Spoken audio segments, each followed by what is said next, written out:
Hello, good evening, ladies and gentlemen. Good afternoon, good morning, wherever you are. Where I am, it's good morning over here. Good evening to you. If it's Ghana, I don't know the time in Qatar for someone like Kobe, but Kobe, I greet you as well. And welcome to the third edition of Career Conversations in Hospitality and Tourism. We have started this journey way back, I think a month ago, where we started with part 1 and part 2.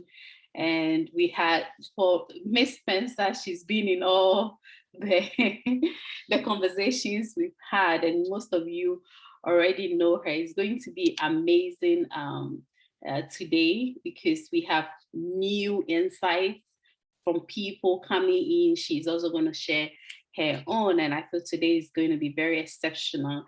And today, to make it even unique, we also added a student rep. So Isaac, who is the president of the Ghana Tourism Student Association, I'm sure I didn't get it right, but at least to summarize what it is, he is the president. He's here with us, and I'm sure he has so many concerns from his people, and they are going to ask our speaker if it makes it easier.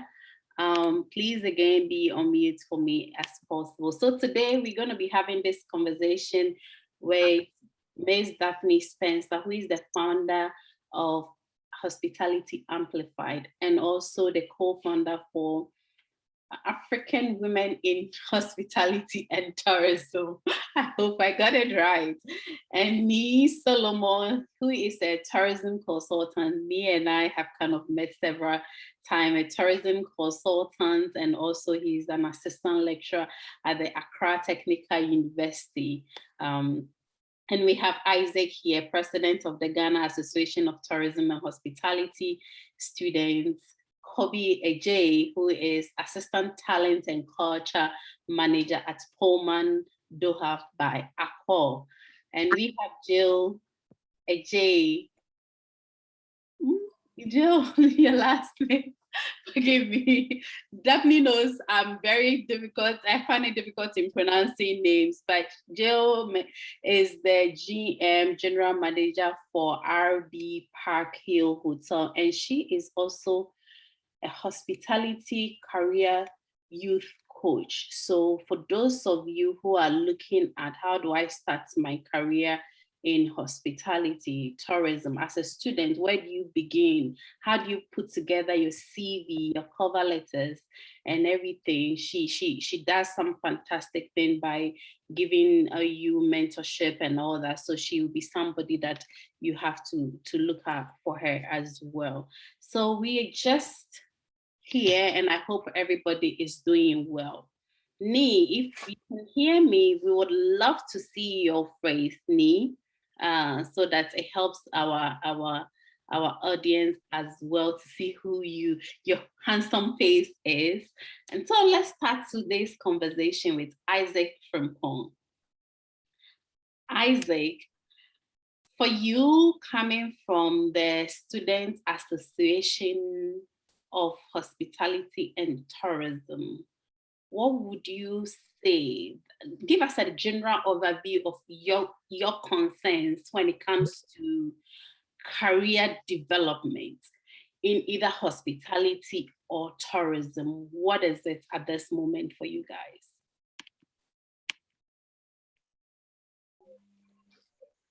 Hello, good evening once again, and thank you very much for this great opportunity. Yes, with regards to hospitality and tourism in Ghana, when you want to take it from the career development aspect, then I would say it goes beyond academia or the classroom lecturing.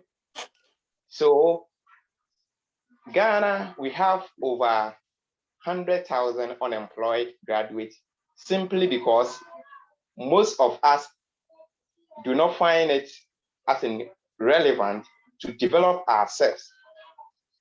So These are the opportunity for us to tap into experience and the knowledge and skills of experts like you and your colleagues.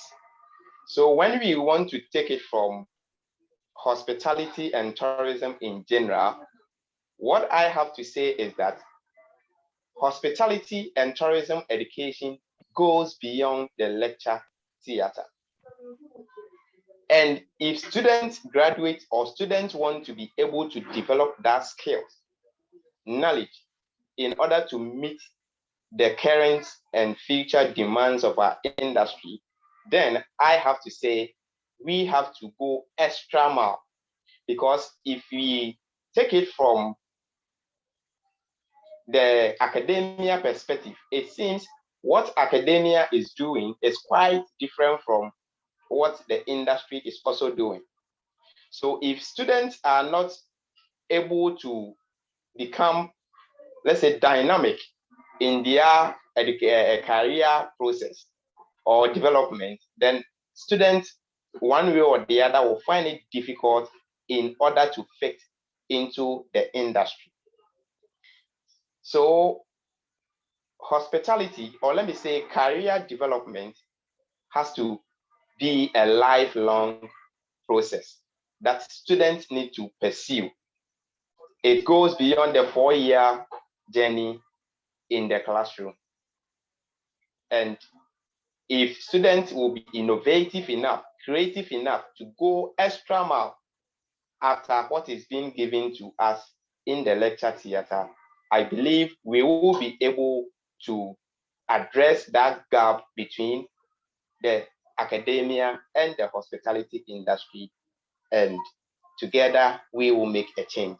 So that is a brief overview of how I see the industry. Thank you. Thank you too. And just before I go on to the person, if you could just, I think I do a good job with your introduction. If you could just tell us a bit about who you are and what you are doing with this association so far.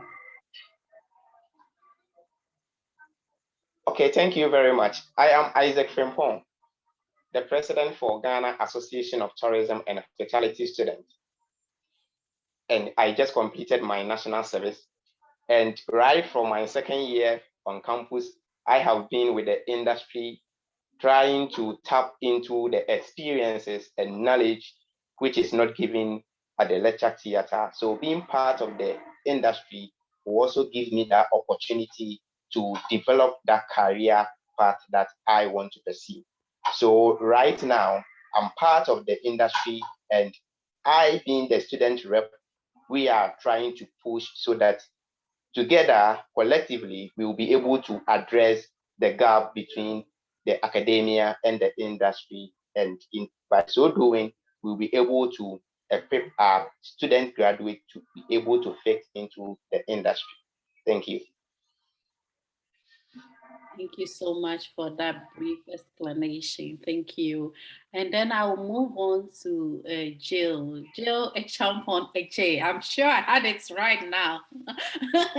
Great. Jill, if you can tell us a bit about you, who you are, a bit of your journey into hospitality, and then you can tell us about the amazing things you're doing to support students before we dive deep into the serious discussion as to how our people can develop a career in hospitality or tourism.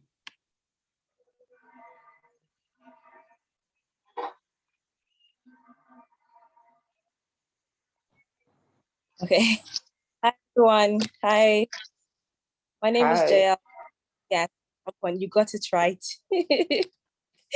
So I am the for RB Park Hill Hotel, and I am also the administrator, the African Association of Women in Tourism and Hospitality. Yes. I have a long term of hospitality experience. So what I've actually realized in terms of students, especially students in Ghana, is the fact that people do not know what career path to undertake right after school. And you also realize that a lot of people do not know exactly what they want to do.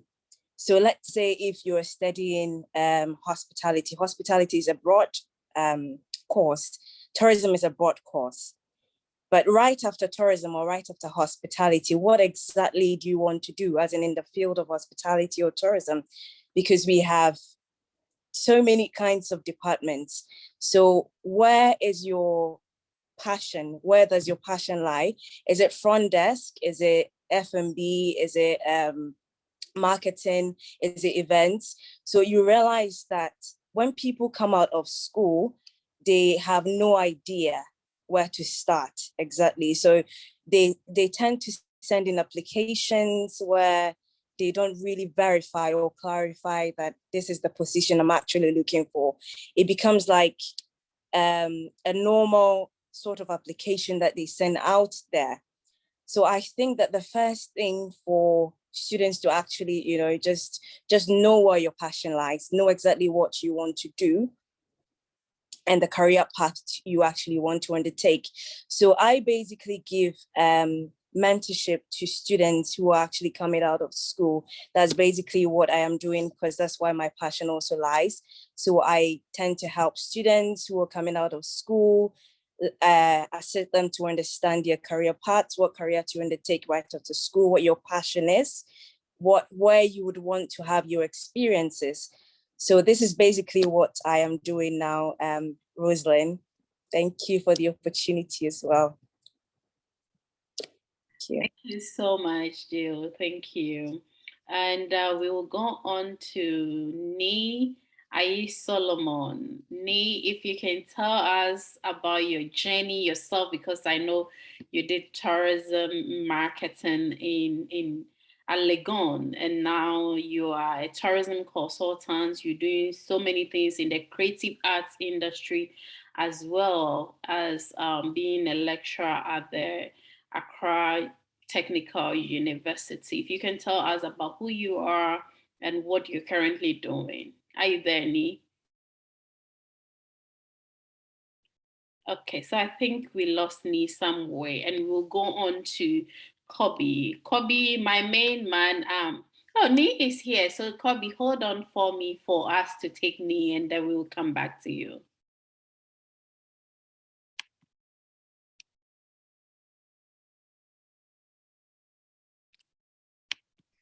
Okay, so I was actually having some challenge with you. So I think, can you all hear me? Yes, but there is some All right. in your. So my name is Nia Solomon. Okay. Is it okay now? If you can hear me, no, it's not okay. So I'll move on and go to Kobe whilst you check your network, and then we'll get back to you, Nee. Thank you so much. So Kobe. Is it okay? Can you hear me? Yes, we can hear you.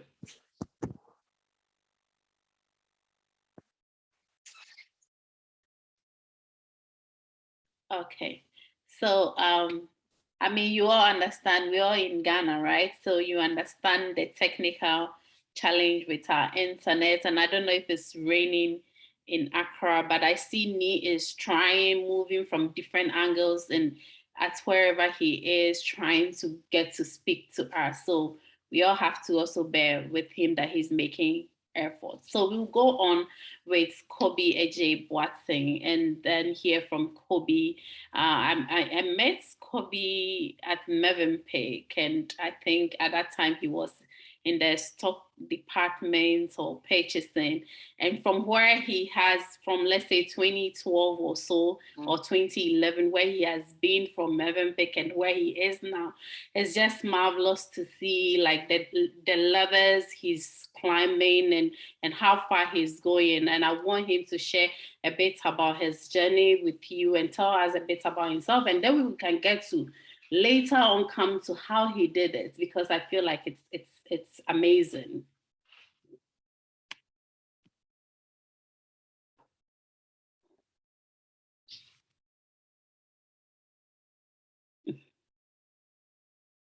Kobe, you can unmute yourself.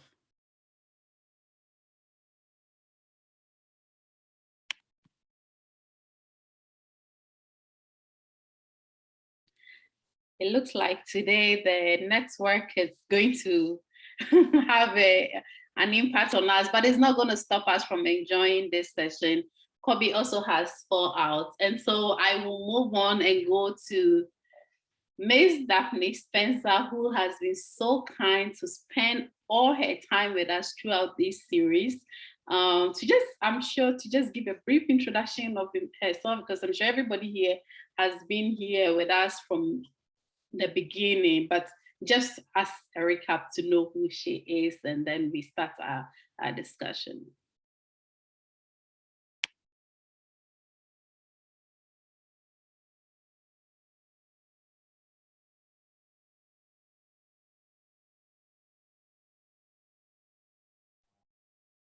All right. Good evening, everyone. Good day, good morning, wherever you are. I hope you're good. So my name is Daphne Spencer. I've been in the industry for about 2 decades now, Disney trained. My last company I worked for was Hilton Hotels as a national sales manager. I'm a founder of Hospitality Amplified, which was inspired by my visits to Ghana, because I believe that Ghanaians are naturally hospitable, and my goal is to help amplify that, right? So that's where Hospitality Amplified came from. I am also a co-founder of African Association of Women in Hospitality and Tourism, and we have numerous country representatives with us. JL is on the team. I'm pleased to have her there. She does a wonderful job for us, and I'm so, so grateful for her. She's one of the industry folks that I actually met and visited the minute I got to Ghana. So it's been wonderful to know someone in the industry. I think networking is great. You have to get to know people, you have to learn how to use your resources, and you have to make an effort. For me, my journey has not been straightforward. Being a Black woman in America trying to excel in anything is difficult. You have to work twice as hard, and you have to be twice as educated to get to where your counterpart will get to with very minimal. So hard work pays off, and helping others also pay off.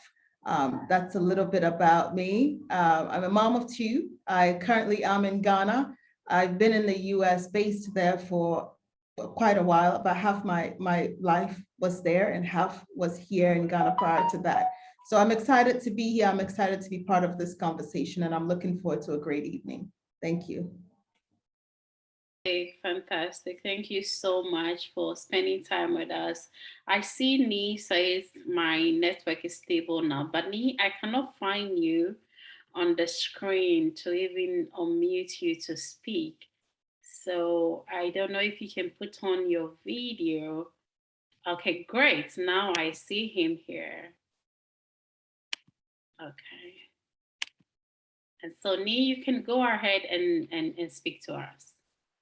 All right, so hello, good evening to everyone. Well, it's evening here in Ghana, and I'm sure you can all hear me.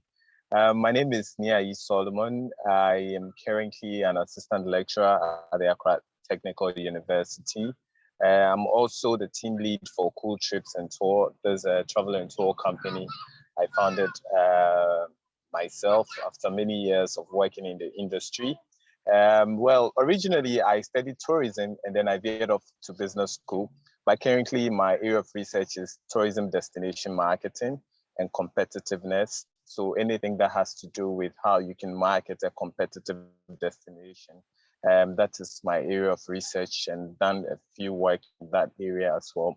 So I've been working in the tourism industry for over a decade now as a professional tour planner and a tour guide. I've guided groups all over the world, even including the Jackman group when they were in Ghana. So I have done an extensive work when it comes to the travel and tourism industry. I've also had the opportunity of managing a very big restaurant, just resigned somewhere in August, but consulting for a few restaurants in Accra. And so, yes, I am an academic, but I work in the travel and tourism area. And then aside that, I also have a creative part of myself. That is, I write plays and produce them commercially.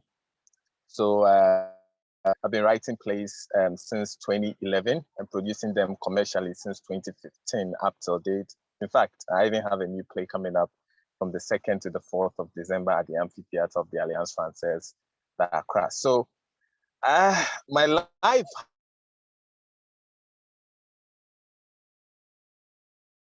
Just when it was about getting nice.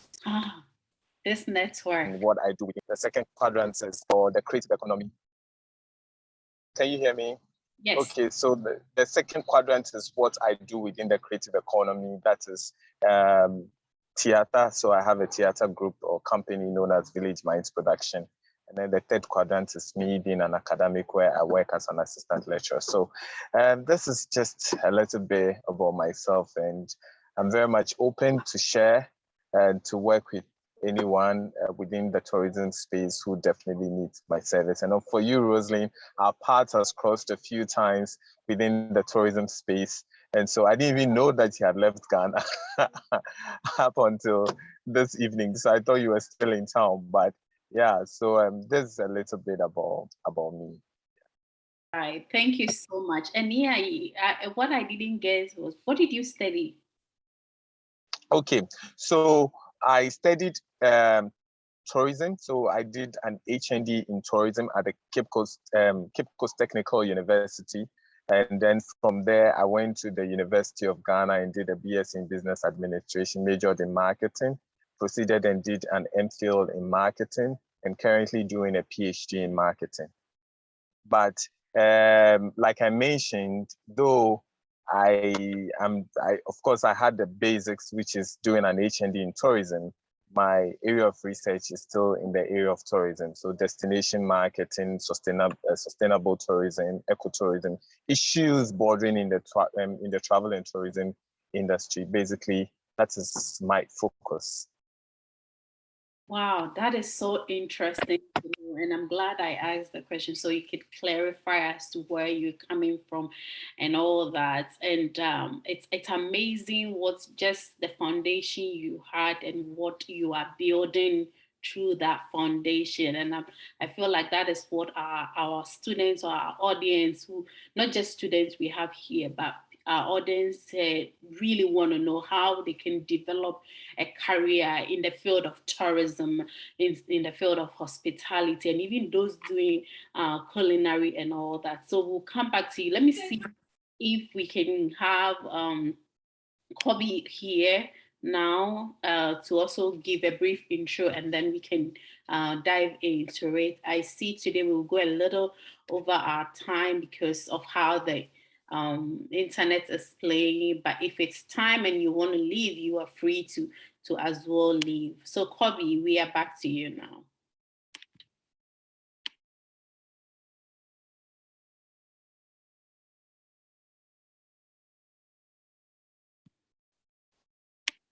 Okay.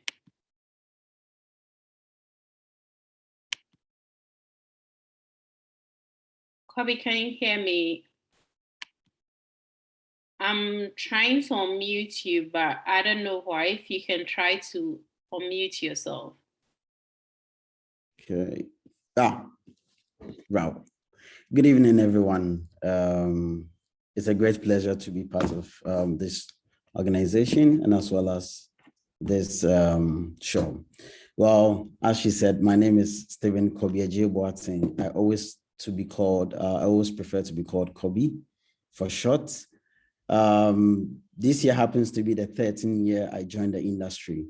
I used to work in Game World Discount as a stock controller, and I had the opportunity to join African Regent Hotel way back in 2008. Yeah, 2008 as a steward. So my journey started there. And when I was a steward, it was not that easy. I remember I always tell people this story that my first day when I started work as a steward, I asked myself, is it the job that I really want to do? Man, I cannot be washing pants and other stuff. So, right? And I thought they were not going to give us food because where I used to work, when it's break time, you just have to go to outside and get yourself some meal to eat. So I said to myself, the moment they give us break, I'll go and I'll never come back. And here I am today, happen to be talent and culture manager, assistant talent and culture manager for a world-renowned brand, which is Accor, precisely for Pullman. So that's where my journey started in African region, 2008, steward. Then I had opportunity to be a storekeeper. In that area as well, I like being inquisitive about everything. Whatever that you're doing, I like to know and I like to learn. So I merged myself with the stores, the purchasing team, the cost control team, the receiving team. So they used to call me the hospitality CEO. Like I play all around. Everywhere that you call me, I'll just come in and assist. In 2011, I got an opportunity again to work with Movenpick Hotel, which happens to be the very fresh, brand new 5-star hotel as at that time, as a storekeeper. During that tenure, I was able to grow up there from storekeeper to cost control clerk, and I became a night auditor in Movenpick. So I left Movenpick in 2014, December, as a night auditor. Then I moved on to Tank Palace Hotel as head of night audit team. Then I had opportunity to join Kempinski Marsama last year in Qatar, also as a night auditor. But during that time, they couldn't get my visa. That was 2015 thereabout, yes. So they couldn't get my visa. So I'm like, okay, I'm not going to, move forward or pursue further. During that time, I think I was still in contact with a few of the panelists who interviewed me. And then until one day, I received a call that, hey, we need somebody in HR as a HR coordinator, since you have a finance background to help the department. I'm like, but I'm a finance person and my career path has nothing to do with HR. So they said, look, what we would like you to do is to take care of the payroll. So the moment I had payroll, I'm like, okay, I'm still not lost. I'm still within my finance territory. So I can still, get along with it. I came to Qatar in 2016 as an HR coordinator. Again, inquisitive, trying to learn everything, trying to know everything.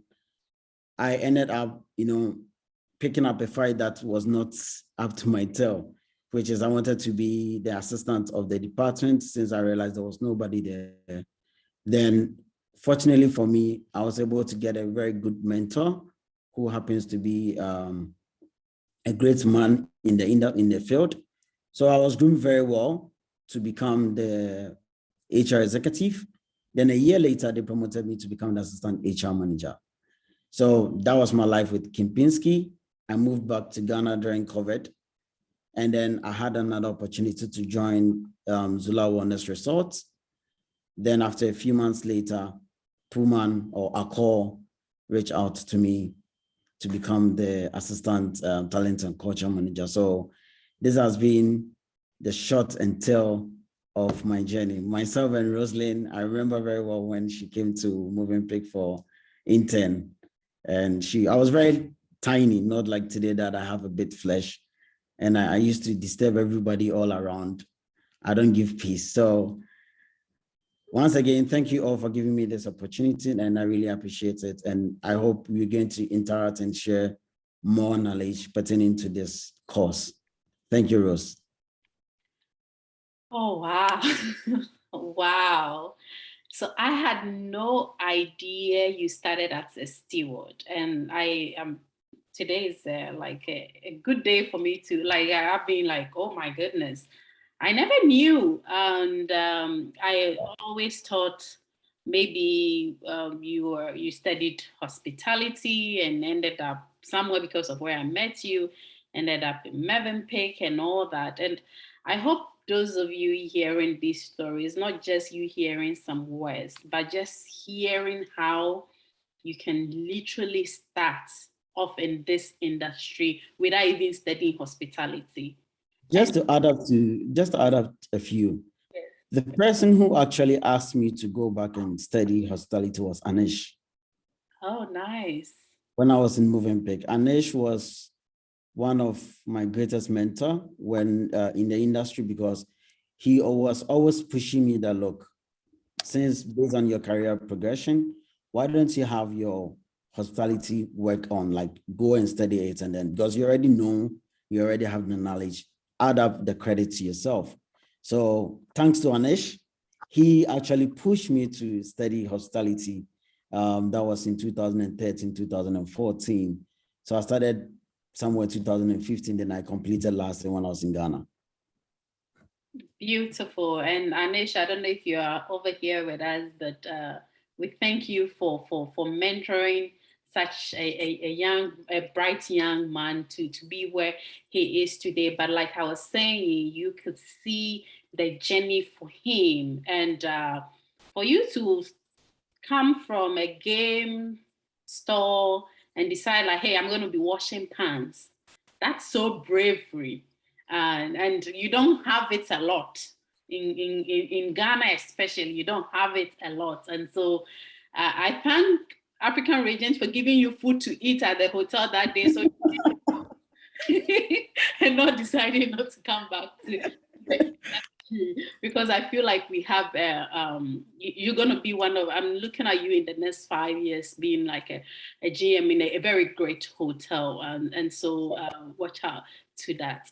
Now we'll go to Miss Daphne. Miss Daphne, when it comes to starting a career in any of our areas, what are some of the values, the soft values, the soft skills you think one should possess to even prepare themselves to go there? And if you can also dive a little bit into the other aspects of work opportunity without just being in a hotel, because I think the challenge for a lot of our students or people is, I'm doing hospitality and I just have to be stuck in a hotel. Thank you.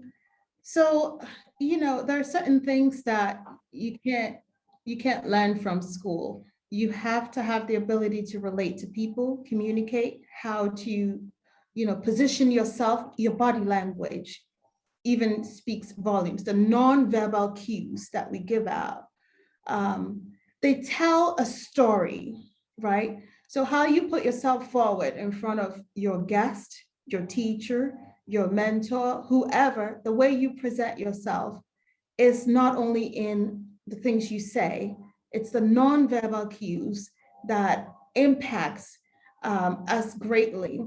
I think that the ability to communicate effectively is key as well, because if you're not able to communicate, I'm talking about communicating effectively by understanding your standpoint and understanding the other person's perspective. You have to have emotional intelligence as well, because I feel like if you don't in our industry, you end up leaving before you have the right opportunities to become who you are intended to become.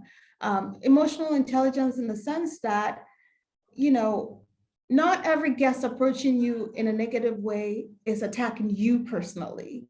So you have to learn to separate yourself from the work. So there are things that may seem minute that are very, very important. The skills you're going to acquire from school, but there are things outside of that that you have to help understand for yourself so that it would enhance your ability to excel.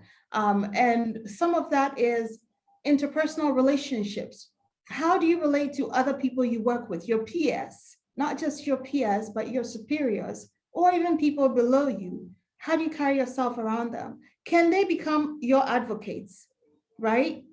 Are they going, what do they say about you when you're not in the room? That's very important. So what impressions do you leave, both first and last, right? And so I think that the ability to speak to anyone, the ability to properly communicate, your attitude towards your work, your ethics, they're all key things that you have to pay complete attention to. Let's say Kobe, for example, if Kobe had not left the right impression to whoever he encountered, will they think of him in certain capacities to say, I think Kobe can be great at this.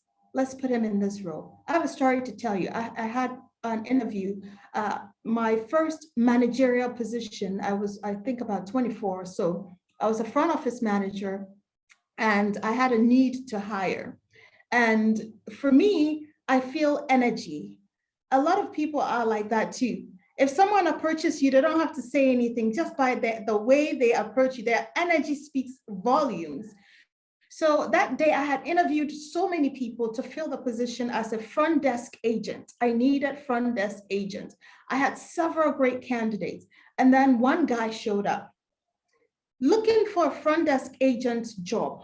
He was wearing a three-piece suit. He walked through the hotel entrance with such boldness that you could not resist his presence. Do you understand? He had this positive aura around him. He came with an attitude of, I'm going to get this job. No matter how big or small the job is, your attitude towards the job and the energy you surround yourself with when you're thinking it or approaching people about it is a whole arena in itself that has to be explored. So the minute this boy walks in, I shouldn't say boy, this young man walked in, he asked for me. The person who came to get me from my office said, he looks like someone who should be the general manager of this hotel. I said, what? And he's looking for a front desk position? So I got up, powdered my face a little bit, got ready to interview the young fella. And the minute he saw me, he got up, gave me a firm handshake, all the things that you look for, that firm handshake, the greetings. He sat down, spoke politely. He was very professional. His whole appearance was up to par. He exceeded my expectations. Our conversations were smooth. He was relatable, right? He was relatable. There's no arrogance. It turns out that this gentleman is in the same college that I was about to graduate in. I was getting a second degree in business.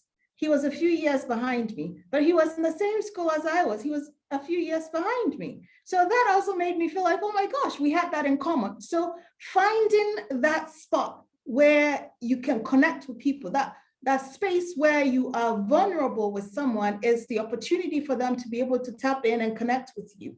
When you come across people and you're perfect, they can't relate to you. But this guy was himself, in spite of his,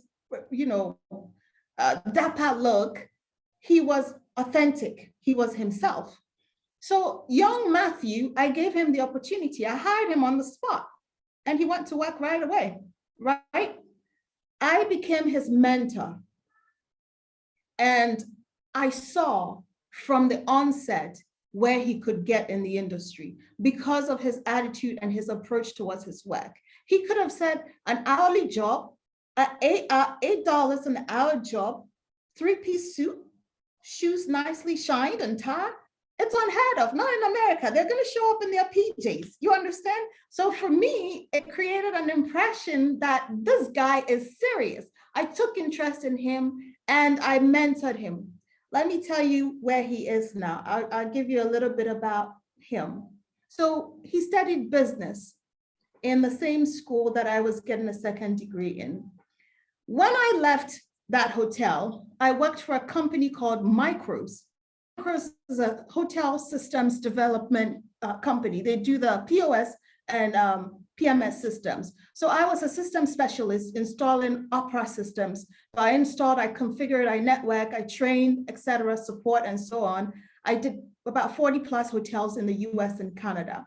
When I left that job, this guy became the one who filled my position when I left. Okay, within a short period of time, very short. 6 months after that, he became the assistant general manager of that hotel. Later on, he called me up and he said, Daphne, what are you doing? Where are you now? I want to know where you're doing because that's where I want to go. I said, what? I said, I'm now in the tech world. I'm installing systems. I'm traveling around. And he said, the traveling part, I kind of want to do that because now that I'm graduated, I'm free to move about and I'm interested in technology. So I told him exactly what the job required. And I said, there are jobs about to open, apply. He did. He followed everything that I mentored him. He got the job. He's still with the company. The company sold, I believe, in 2013. Now, when he got the job, he didn't have any technology background, but here are all the certificates that he got on his own. He acquired 1, 2, 3, 4, 5, 6, 7, 8 certificates in the tech world, so he can grow in that capacity. He's still with the company. The company sold to Oracle. He's been with Oracle still, and his current position right now is senior functional analyst with Oracle.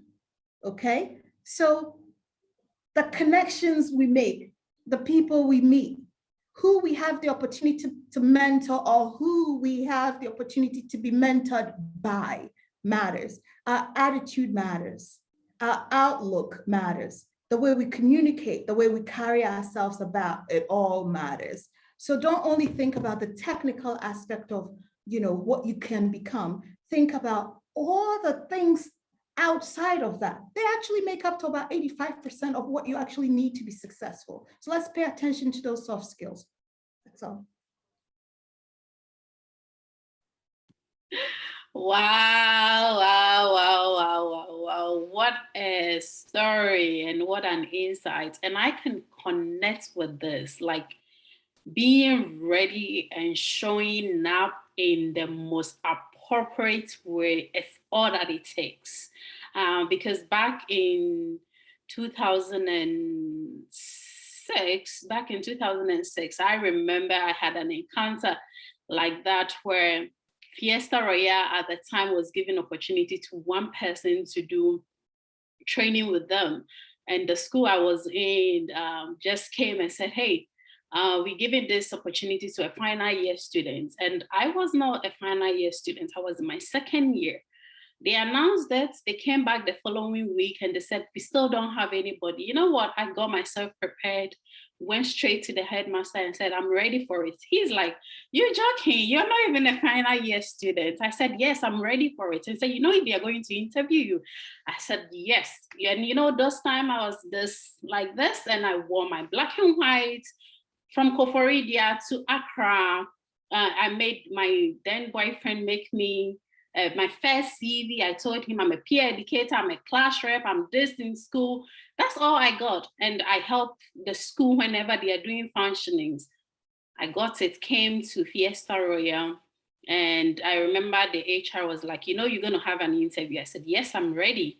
And just the way I was speaking and how they ushered me into the room and my confidence and everything, there was no interview. These final year students scared away because they had interview and nobody showed up. They didn't do any interview. They just asked me, do you have a place you're going to stay? And guess what I did? Before I came to Fiesta Royale to have that interview, I had already contacted a friend who lived close by Fiesta Royale to make sure I will get accommodation. So when they asked me that, do you have accommodation? I said, yes, because I'm not from Accra. I'm prepared. They said, okay, so come back the following Monday and start your job. And you know what? I was a culinary arts student. So I was going to the kitchen. That's where I went. But because of that journey I made and the step I took, that is what redirected my path into hospitality. Because by the time I finished my training, they gave me the opportunity to go around all the department, and the HR said something to me. You are very good in the kitchen, but you know what? You're very good with people as well. And I'm not asking you to quit what you're studying, go and finish it. But along the line in your journey, look into hospitality management. And that's what stuck into my head. And that is what shaped me to be where I am today. So like what Daphne said, I connect with it. Show up in the most appropriate way, be ready for whatever it takes. Most of the time, they are not even going to do what their intention are to you. And you will walk into the door just like that. So I connect so with it. Now let's go to Jill. Jill, how did you get here? And what are the lessons you can share for our audience here to learn about your journey?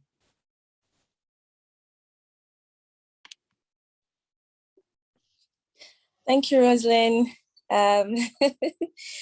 So basically, I started with travel and tourism. That's what I studied initially. And that was in the UK, travel and tourism. And then along the way, we did internships. So I did my internship with JW Marriott in London.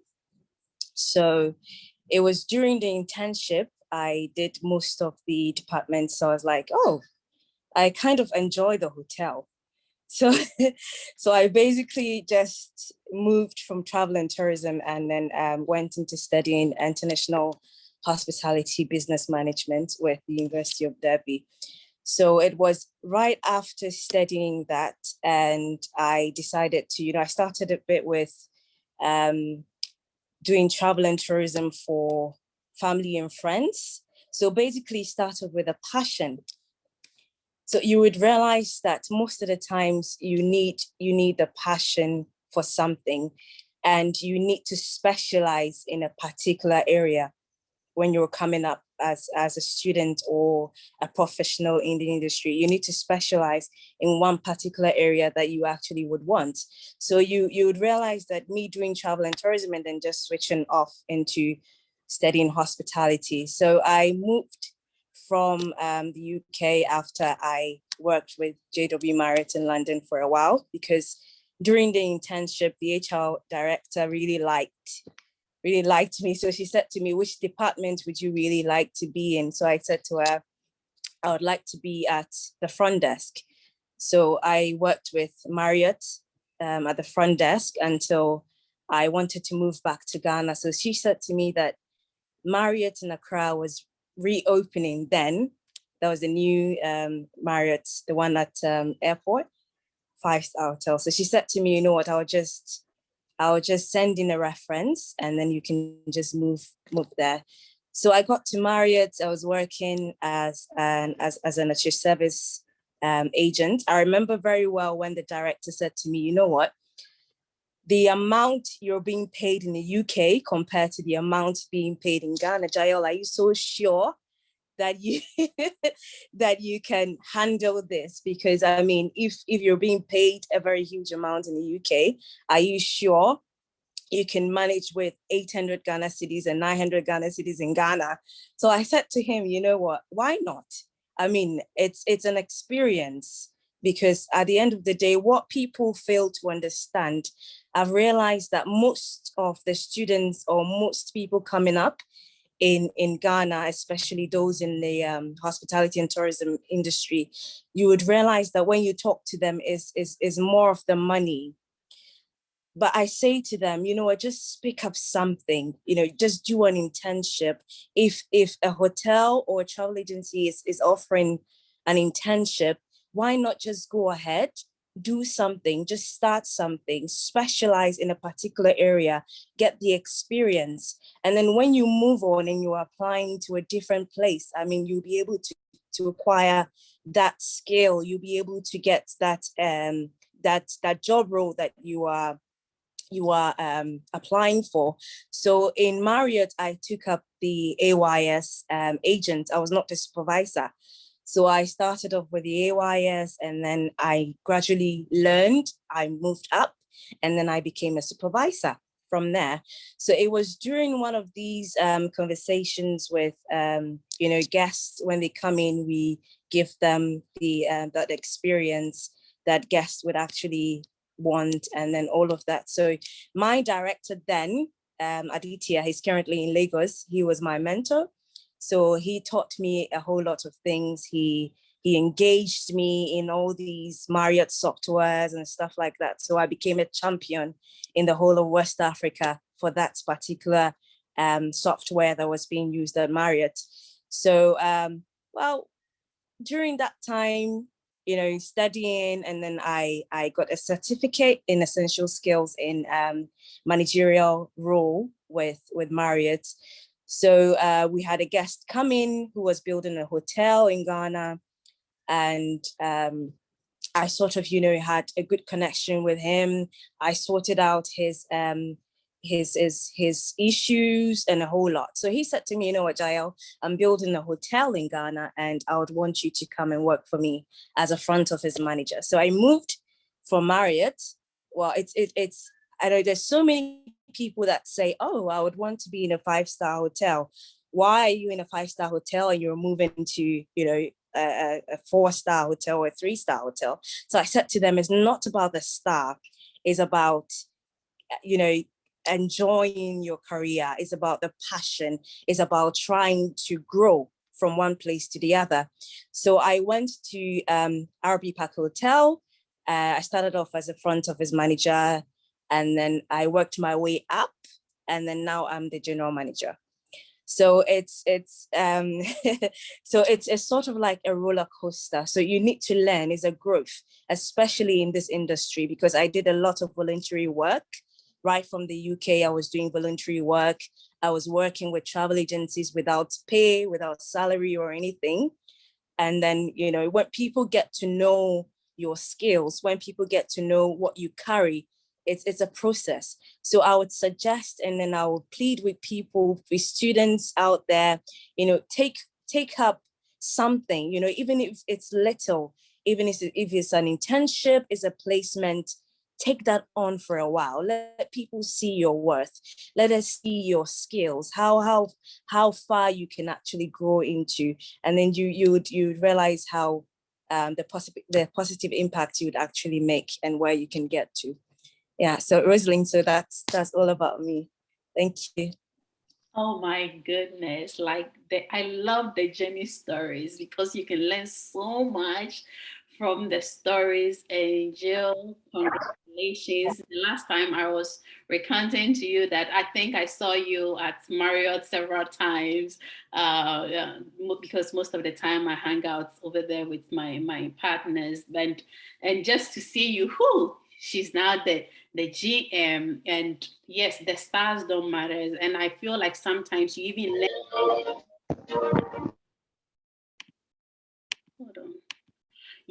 learn more in the young stars than even the big stars, because in the big stars you are putting in one little position, but in the small stars you will do everything. So it counts a lot. But yes, a lot of people, when you ask them, no, I want to work at Marriott, I want to work at Mövenpick and all that.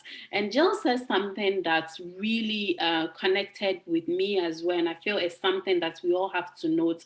She was working in England, having a good salary and everything, and coming to Ghana to pick up a role. And at your service or something at Marriott, I know that position. Yes, so they will offer her like a 900 cedis, which you tell today graduates take 900, 800 cedis. They'll be like, no, I'm bigger than that. But hey, you have to, because you're going to learn something. It's a step for you. If Jill wasn't in Marriott, would she have met the director or the owner of where she's working and is a GM today? No.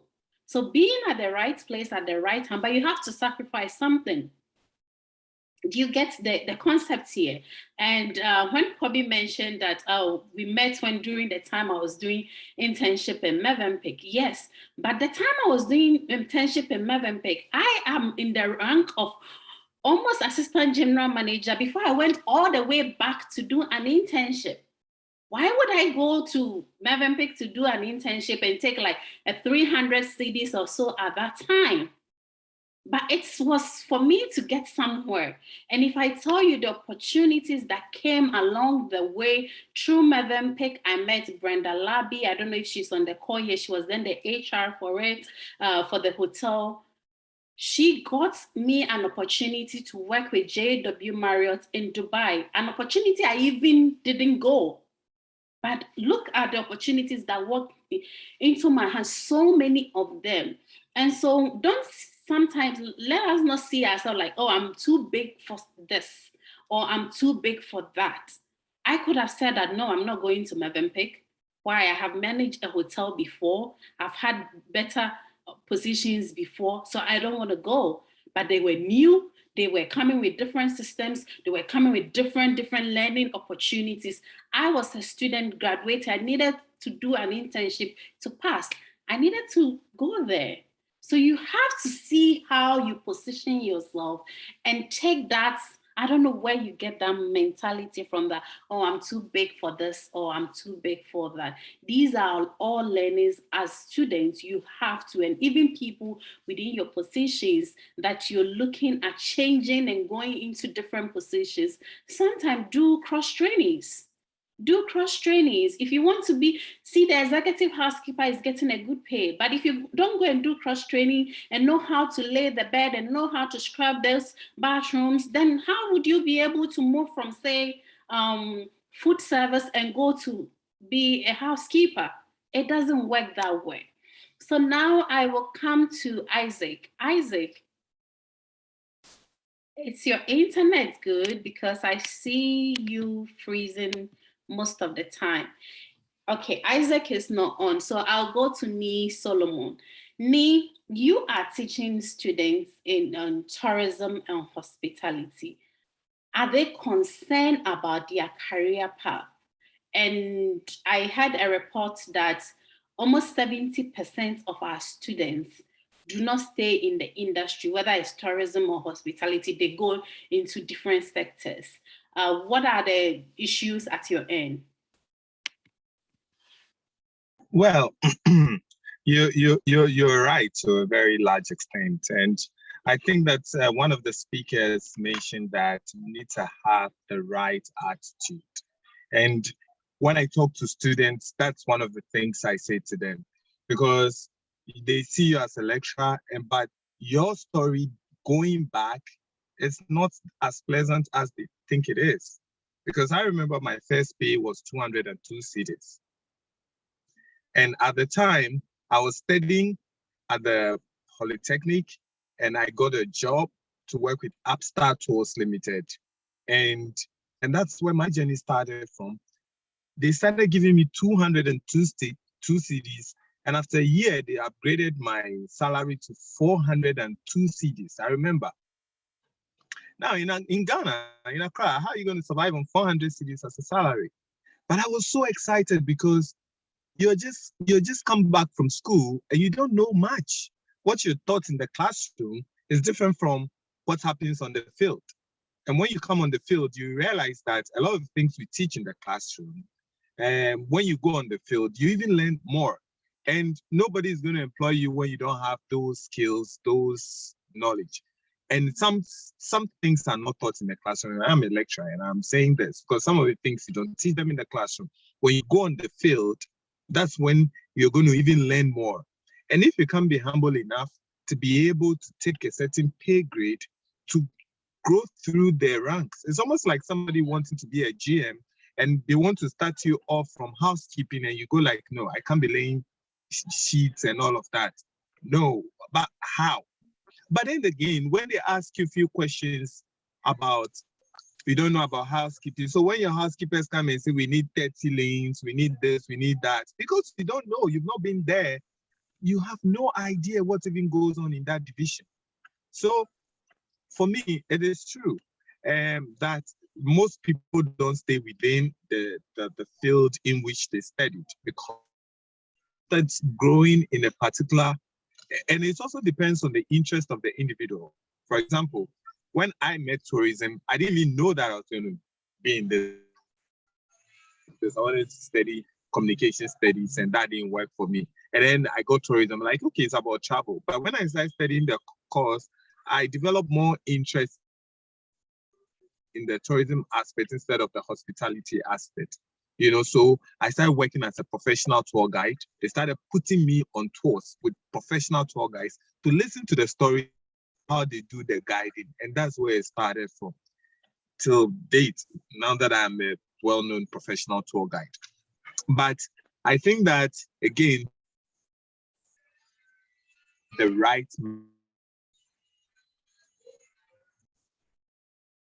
mentality, because the industry is, first of all, must ask yourself, where is my interest? In marketing, I teach at the business school, the marketing department. And even when you take tourism, there's destination marketing, there's a lot. And people must even find a niche where they feel they are good at. I've seen some of my colleagues that I studied tourism with who have become park managers. So you go to Shire Hills And you see some of them as park managers. You go to Bonso Arboretum, some of them are managing the park over there. They understand the park business, what goes into the park business, how to develop your flora and fauna and keep them in a certain state. They understand all these intricacies, and it's part of tourism, you know. And so I think that, first of all, you, the students, must ask yourself, which aspect of the industry do I feel more comfortable to work in? Because it's huge.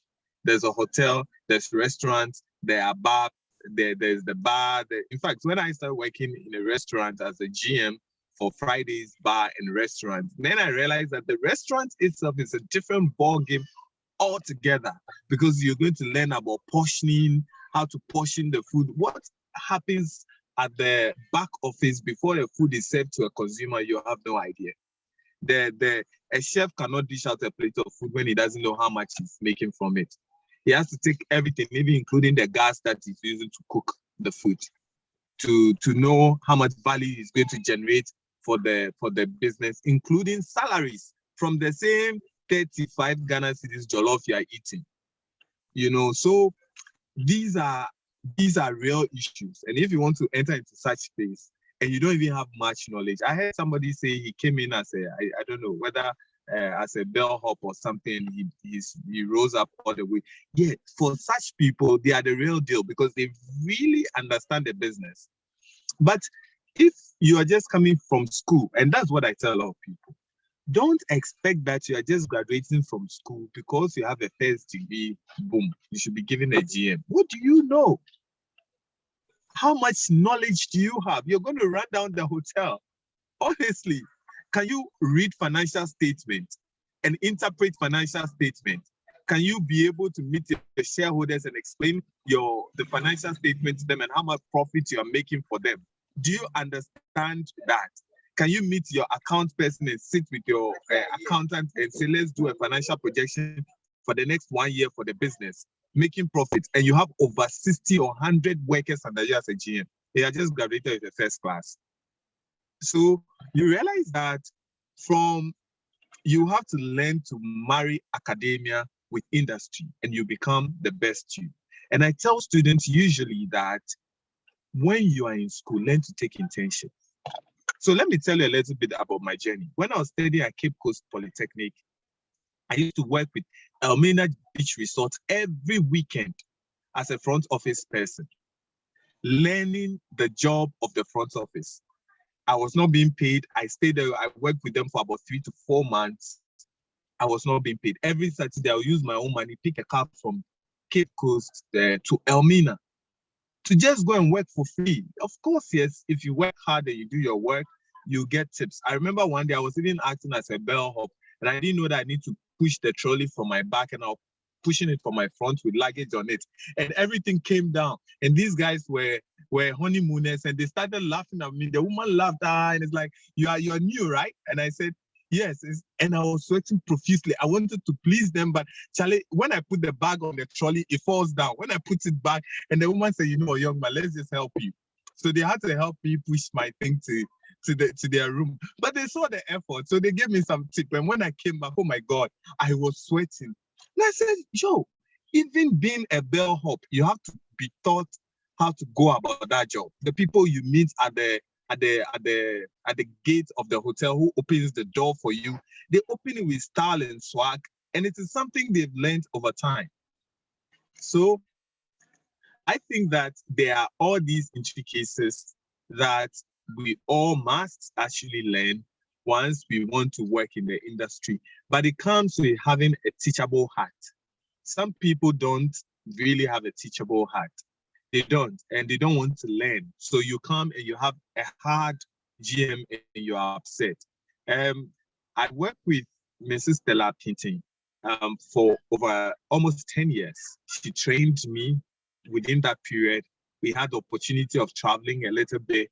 And I remember one of our trips to Beijing, we're going to the China outbound travel and tourism market in Beijing. And at the time, I was a student. I was studying at Legon. I said I wouldn't go for the trip. She said, no, I still have to be on the trip. And I had an exams to write. So from Beijing to add this, I wasn't sleeping. I think it was how many hours, 9 or 10 or 11 hours of flight, something like that. I wasn't sleeping. When they turn off the lights in the plane, I'll turn on my phone light and I will use that to study because I had a paper when we arrived in Ghana at 12. It comes with discipline. So I tell people, a lot of students, that start with intentions. Level 100, second semester is a long vacation. Pick a job in a restaurant as a cleaner, as a bellhop, as a kitchen assistant. Just pick that job and just do it. Level 200, pick another internship. The hotel or the tourism facility that you're doing your internship there may want to keep you, depending on how you work with passion. They may want to keep you. So by the time you finish your 4 years of school, you already have a job. But if you don't want to do that and you want to wait till you are done with school before doing an internship, you may not know anything. And a person who has gone through this particular process will be able to know something, and the person can easily build a career and start faster than the person who doesn't know anything. So then he now starts and then will switch from one job to the another and to the another and will become a master of nothing because he hasn't built that kind of relationship with any company. And in building a career, it's a systematic process. It just doesn't happen. You start from somewhere and you do it little by little. It's almost like building a house, one block at a time onto another. And before you know, you would have built a solid career in a particular area. So basically, that's what I would like to contribute at this point in time. I don't know if you can hear me, Rosalind. I can hear you clearly. Right. So I think that my advice to all the students here, if you're not done with school, you're still in school, try and get an internship with a hospitality facility. And there are quite a number of them. Find where your interest is. If your interest is in tour guiding, look for a destination. It could be a national park, it could be a castle, it could be an attraction of a sort where they can train you to take the people around and tell the stories. Being an on-site and being the tour guides that are almost taking people around en route, not the on-site tour guide, that's a bit difficult and technical. And you need a lot more training because you need a certain storytelling skills and you need to read a lot. But an on-site guide, for example, you're an on-site guide at Cape Coast Castle. Once you listen to a few of the stories and with your research, you'll be able to take people around the castle, or perhaps you want to be in hospitality, do internship with some hotels, with some restaurants, or find one of these hospitality firms and do a lot of internships with them. And once you start doing that, the HR or somebody or the GM or somebody would notice your hard work and may want you to come back again and again, and you would have developed more interest in that area, whether in the admin part of the business or being at the front line, or you definitely find your footing and you will be able to do something. So, yeah. I absolutely agree with everything you have said. And I just wanted to share this. When I was at GIMPA, I was actually a tour guide. Oh, nice. Yes, I was studying hospitality, but I was a tour guide with the Ghana Tourism Authority. So if you remember the Choral Festival, normally choral festivals, when the African Americans will come to Ghana to sing around and then go to different villages doing donation and everything. I was always part of the tour guides, and I would always be on a bus full of people and talking in the bus and showing them around Ghana. And I made money out of that. But what I made that was so great is networking. Some of the people I connected with 10 years ago are still people, even I'm in the US now, and I have visited some of the people that I connected with 10 years ago. Yeah. And those people have had impact on my life in so many ways, mentioning you in rooms that you are not even there. So when Nee is saying do internship go for an opportunity when you are in school. It's not just like you're going to be a slave to a property or an organization, but you learning and connecting. Imagine going to do an internship with Miss Daphne now in Ghana and saying that, Miss Daphne, you're starting your business in Ghana.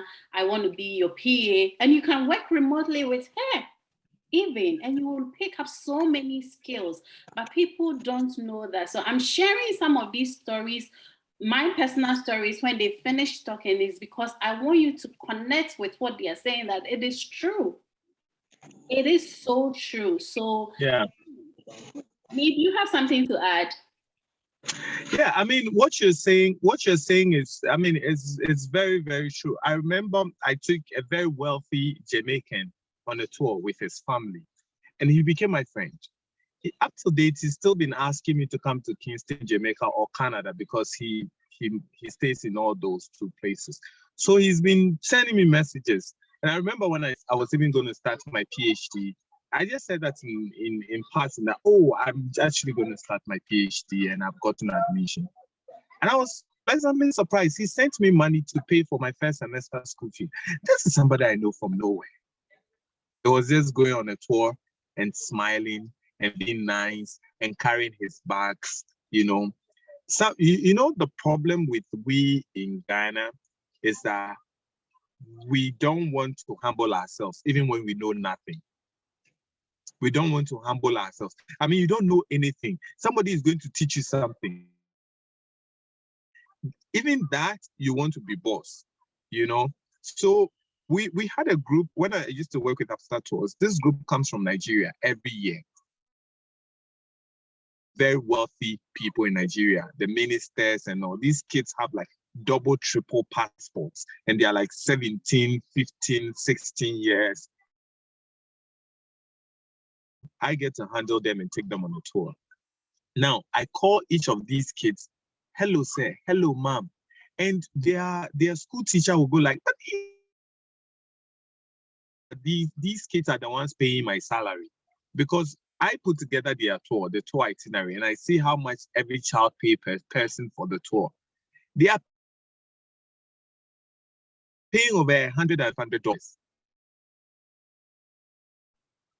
And they are bringing a lot of money. That is where my boss gets to pay me from. So I have to treat them well. And I remember that every year when they come to Ghana, the principal would say, if me is not guiding the tour, my kids are not coming. So even if I'm on another tour, my boss would have to find a way of bringing me to join that tour and take these kids around. And I respect them. Hello, sir, I'll carry their bags. Well, when I carry their bags at the airport and drop them in the car, when I get home, nobody knows that I went to carry anybody's car. I'm still Nia Solomon. It doesn't change my name. I just went to work. So I think that, like Rosalind is saying, and I'm saying, it's a very good thing to start from ground zero if you can. Learn to do some internships, learn to, pick these sort of information from these companies. And with all these experts that are here, it's a good networking opportunity for you to get in touch with some of them, to learn the trade with them. And I think that gradually, before you know it, you're building a very solid career that you wouldn't even know. Because I didn't even think for once that I'll be here. If not that, I humbled myself and learned under Mrs. Stella Pinton for 10 years. So sometimes people would meet me and go like, how were you able to survive working with Mrs. Pinton for 10 years? Because this woman is a perfectionist. She's hard. You know her, Rosalind. She's hard. She's this, she's that. And I go like, yes, you have to learn to. We fight sometimes. Sometimes we fight. And I go like, I want to have a meeting with you. You frown your face. Go to your desk, straighten up well, and come back and let's talk. And I'll go like, Mom, I haven't frowned my face. I said, you can't see your face. I can see your face. And I said, you frown your face. Go back. This is because she said something to me I didn't like. But later on, she'll come back and said, I made you write that email over and over again because I want you to learn how to write business emails. Don't write them like you're sending an email to your colleague. So these things build you, And years ago, we travel a lot through the airport and people go like, where is your mother? Because I call her mom. Everybody thought she was mom. That's my boss. So these are some of the things. Once you humble yourself, you have no idea. And there are people who want to teach you, who want to help you grow. They can see something in you. And those kind of people will push you, will squeeze you, will pinch you, would say some things to you that are not nice, but they want to push you to the level where God has ordained you to be. And it takes such people to be able to push you to the fire to get there. But if you want to have it coolly like that, because the industry is not cool. Industry is hot. Targets. Your hotel you are not getting your occupancy levels. You are at 30%. You have 70% of your rooms lying there. You are the marketing manager. The GM is hot because the shareholders are chasing him for their money. He's not been able to meet his target for the month. He's coming to put his anger on you. So it's not that simple. So basically, once we pick these little nuggets, I'm sure we'll be able to get there and become the best us. I totally agree. And thank you so much for the insight, Nee. This is so helpful. And this is practical. This is not like something we are saying it from the books. Like, okay, when it comes to the CV and the emails, yes, we go in the books and all that. But this is practical people's story, how they have done it. And I hope you're picking something out of it. If you have questions, please put them in the chat, or you can raise your hand and I will call you as well. Now, in brief, Kobe, I want to know, because I know a lot of students, and I do also student coaching for all those people who know me for the past 8 years, happen to be in student coaching and helping students to navigate through their journey as study abroad for hospitality, tourism, career in hospitality.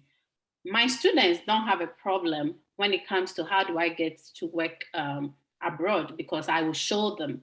But I want you, Kobe, to tell me, how did you end up getting all these cool deals outside Ghana? Because that is something that interests a lot of people, and I get a lot of questions like that. Well, it has to do, as Nee said earlier, it has to do with something called humbleness, because there's a zillion deals all over the place which are connected to people. So if you are not humble, and to be honest with you, our industry is such that whatever that you're doing, you might think nobody's watching you or nobody's looking at it, but there are a zillion people that are looking at you. Even people who are not hoteliers, they identify you for hoteliers deals. If you remember, there was a gentleman who used to stay in Movenpick called David Dearman. David Dearman happens to be one of our long stay guests in Movenpick. He used to stay on the executive floor.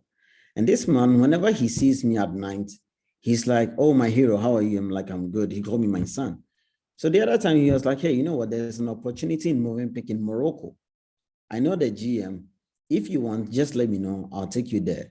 I'm like, "I don't have a passport. But then I didn't have a passport, And it was for me, it was like, oh man, this is a great deal of a thing that I should think of. When you're looking out for such opportunities in abroad, forget about whatever that you're doing back home. Forget about what you want to become in the near future. The most important thing is always about now. Your now can take you to the future that you're dreaming of. The moment you neglect your now, then you're neglecting your future. Because a lot of people come to think that, okay, if I am going there based on my experience, yes, your experience is the one helping you to get to where you're going to go to. You need to build up another experience in order to move on. And that is why I call it the now. So you should always consider that whatever that I've been asked to do today, how best can I deliver? Or what are some of the things that I can do in order to spread my brand? How many hoteliers in Ghana at the moment have branded themselves? But everybody who knows me from my senior high school all the way to my my polytechnic school, they call me Steven. But when I came into the industry, I decided to brand myself as Kobe. And nobody knows in the industry who knows me as Steven. Everybody calls me Kobe. Unless those who try to fish out more about me, then they will discover. You understand? So branding yourself, it always depends on what you're doing now. If you forget about what you're doing now and you think about, oh, I would like to be a GM, and for that matter, whatever that I'm doing now is not important. I'm sorry. This is what is going to get you there. Because like I said, if I had not even had the patience to stay up that day and have left African region, that would have been my story now. Like, done, I'm no longer a hotelier or no longer in the industry. But mine now then was to be patient, be humble, do it. It's just it's a temporary process that you need to go through. A lot of people forget that before you can become somebody, there are stages in life that you need to go through. For example, if you want to have a gold necklace, you go to the jewelry shop to buy it. But think of it, what is the process that this jewelry went through before it came to this store? Before I have this worth of money to purchase it, it went through a series of events. This is us. The industry, as I said, is not that easy. Yes, the industry is just like somebody who is studying medicine. It's a 7 years journey. Before that person will be called a junior doctor, not even a senior doctor. A junior doctor is just like us as well. I have, God being so good, I've been able to have, if I'm not mistaken, over 40 students who they used to come to Kempinski for training. And I was then an HR coordinator. So imagine somebody who is coming from Africa, who is going to train somebody who is coming from Europe in the industry. So the question was, damn, like, did my boss just ask me to train these guys? And whenever I'm training them, I forget myself that I am from Africa. And the lecture that I give them, they end up like, man, sorry, excuse me, what are you doing in HR? You should be working with the GMs. And I'm like, no, I haven't gotten there yet. Because it's not about reciting it. It's about walk and talking it. If you walk the talk, you get to where you want to become, or you get to be at the place that you want to be. So fellow students, those that are on entry level, those that are yet to come on board, the only thing that I will leave with you is remember your now and always do the best out of your now. Because when I joined Moving Pick those days in 2011, if somebody told me that, you know what, you're going to be the first employee of the year for this brand in Ghana, I wouldn't have believed. And everything that I was doing was not looking to become the employee of the year. I was just doing to please Anish, because everything that you do for Anish will tell you you've not done anything. So for me, it was like a big headache. And I always say that I thank him and I thank him and I thank him. Why? Because he pushed me to the latter. He stretched me to the point that one day I was like, you know what, I'm no longer going to work with you again.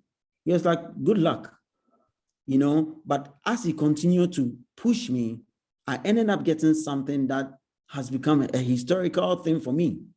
So whatever that you're doing now, you shouldn't forget that this is what is going to help you to get to your next journey. My senior brother used to tell me that self-service is not slavery. So if you choose to become a steward, if you choose to become a public area cleaner, I'll use one person as an example. Majority of you know laboratory mesologist, Michael Kuono. Michael Kuono used to be a public cleaner in African regions with him. I was with him. He was a public area attendant. I was a steward. So look at the storyline between us. He had no idea, I have no idea. Both of us were just doing the job because we needed money. And I will please embark each and every one of us here who happens to get into a place in the industry that whenever we are mentoring these fellows that are getting into it, we shouldn't tell them that it's easy. It is not. We should first let them know that, look, are you ready to sit on the horse? This is a crazy horse that doesn't have a brake. He doesn't know when to stop and he doesn't know when to start. So if you're ready, I'll help you to ride on it. Because when we are mentoring them, you always tell them that, hey, you know what, come, you are very good. The very good is about what? Let them know that they are very good is they can pick up new challenges. And those challenges, they're going to face hard time, but they can overcome it. Because we try to put a lot of people in the ocean without even giving them a safeguard or without even giving them, what's it called, a life jacket. And it is our point, it is our fault, it is our mistakes. Because if we don't end up telling them what it entails and what it is needed, they will end up being frustrated. And this is where new students, sometimes they will end up leaving the industry. Because if a teacher is teaching me and telling me that, oh, you know, when you complete school, because of the way you are good in academics, you can become assistant front office manager. I am sorry. You cannot become assistant front office manager. Start from the door. Learn how to greet the guests. Learn how to welcome the guests. Now you can check in the guests in the system. Then you can upgrade yourself by handling a group of people, like you are 25 people at your desk, checking them in one after the other. You'll be frustrated, you'll be confused, and there'll be a zillion mistakes in the system. So please, this is what I can say, and this is how far I can go. As Nee said, I'm embarking on what Nee said, but at the same time, I'm giving the mandate to some of us who happens to be in the lead of the industry. When we are mentoring these people, we should tell them that, look, it is not an easy task. However, they can overcome it. And self-service is never slavery, but it's rather that makes you become the queen and then the king. I love it. I love it. I love it. Oh, and I forgot, like, you were actually the employee of the year when Movenpick was on. Yeah, at that moment, I remember. So you have enjoyed a lot. You know, when he mentioned Michael today, you cannot talk cocktail like without Michael. Expert in cocktail in Ghana without mentioning Michael. And to think that he was just what did you say he was? He was public area attendant. Can you imagine? But today you can't do anything. Like when it comes to cocktail, Michael's name will be mentioned in the room. And that is the beauty of where we are going. And it's important you realize, and I have some comments and questions. Oh, I see Brenda is even in the room and saying that our students have to humble themselves and learn. She, Brenda, and if you don't know her, Brenda used to be, she started Movenpick as the HR. She used to be the HR manager for Movenpick, and she has. She's my godmother, by the way. She has held so many positions. She has a lot of children in with her, and she has groomed a lot of us. That's where I met her, and today I'm stuck with her forever. I started as a switchboard operator and worked my way up while I was in uni. I met Rosalind when she came to have her internship at Movenpick, and I have seen her grown so much in the industry. Students shouldn't wait for the schools to find them internship. They need to do that themselves. Yes, that's something I will really stretch on, because if I compare my studies at GEMPA, they waited till the last minute and gave us 3 months to do internship to be able to graduate. So if you're a lazy student and you sit down and you're saying, okay, my school will let me do an internship at the end of my course, you're going to have like 3-6 months to do internship, and it's not enough. And let me tell you this. When I was coming from GamePad to do my internship, there was a lady, and I'm sure Brenda and Kobe, you might remember her, but I've forgotten her name. She was from the US. She also graduated with a bachelor's degree in hospitality, the same certificate as myself and Mercy, who was there at the same time. But when you speak to the lady, even though I am somebody who have had experience before even going to school, and so I was way ahead of my people, when you were speaking with the lady, compared to us of the things we learned in school, you could see a huge gap. She studied hospitality, the same certificates in the US we did in Ghana. She has opportunity to do internship every year. Whether the school have asked her to do it or not, she was going for the internship.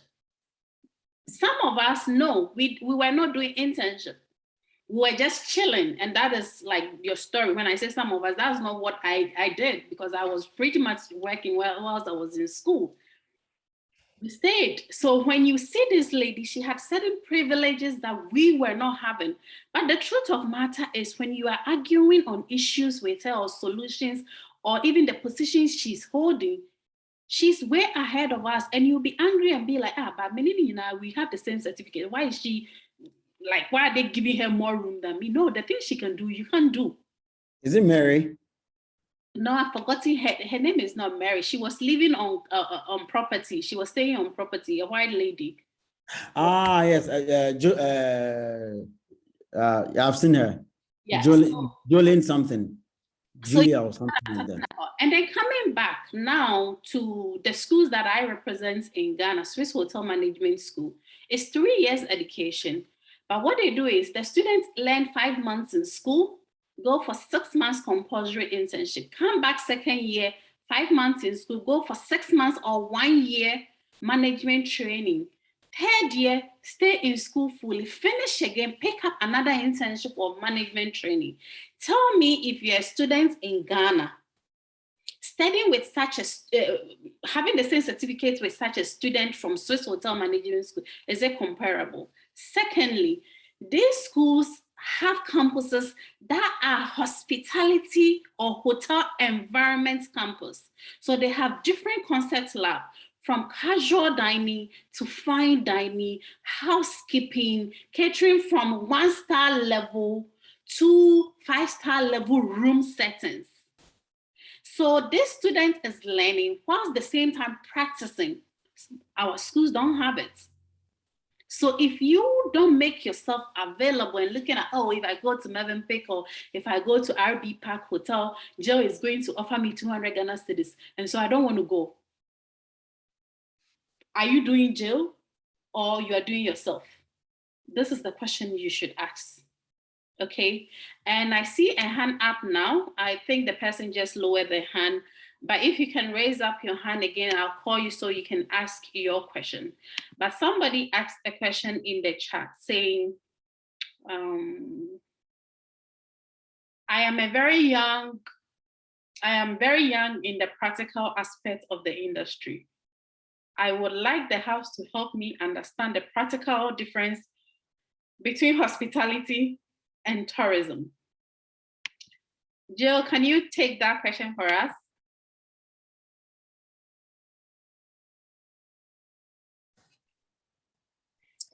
Hi. The question is, I would like to understand the practical difference between hospitality and tourism. And this, Jill, you can touch on it, and also Daphne can also touch on it a little bit. Okay. So with hospitality industry, it's more of hotels, hostels, in apartments, stuff like that. So food, F&B, and all of that. But with tourism, it's more of a destination. So a destination, like a tourism in a particular destination. So travel and tourism. But with hotels, we deal with more of services. So we are providing a service, we are providing food, we are providing, so we are more or less like a host to the guests. So if we have tourists coming in, obviously, they're going to stay in a hotel, so we provide that service to them. But with travel and tourism, that focuses more on a destination, what a destination actually gives, what especially, like I say, for business, for leisure, whatnot. So tourism and hospitality kind of work hand in hand. It's not too far off. from each other, but we are sort of like a host giving a service, and then travel and tourism is like people coming in to a destination to explore and then have all these leisure activities. Yeah, basically, so that's what it is. But I think he made mention, what exactly is he saying he needs help with? She just made mention of, I would like the house to help me understand the practical difference between hospitality and tourism. Okay, so basically that's what you wanted to know. All right. I saw something he mentioned of he's trying to put travel package together, advertise with lots of, but there's nothing. Okay. Yeah. So basically, yes. So that's the difference, but it's not too far off from each other anyways. Yeah. And Miss Daphne, do you have something?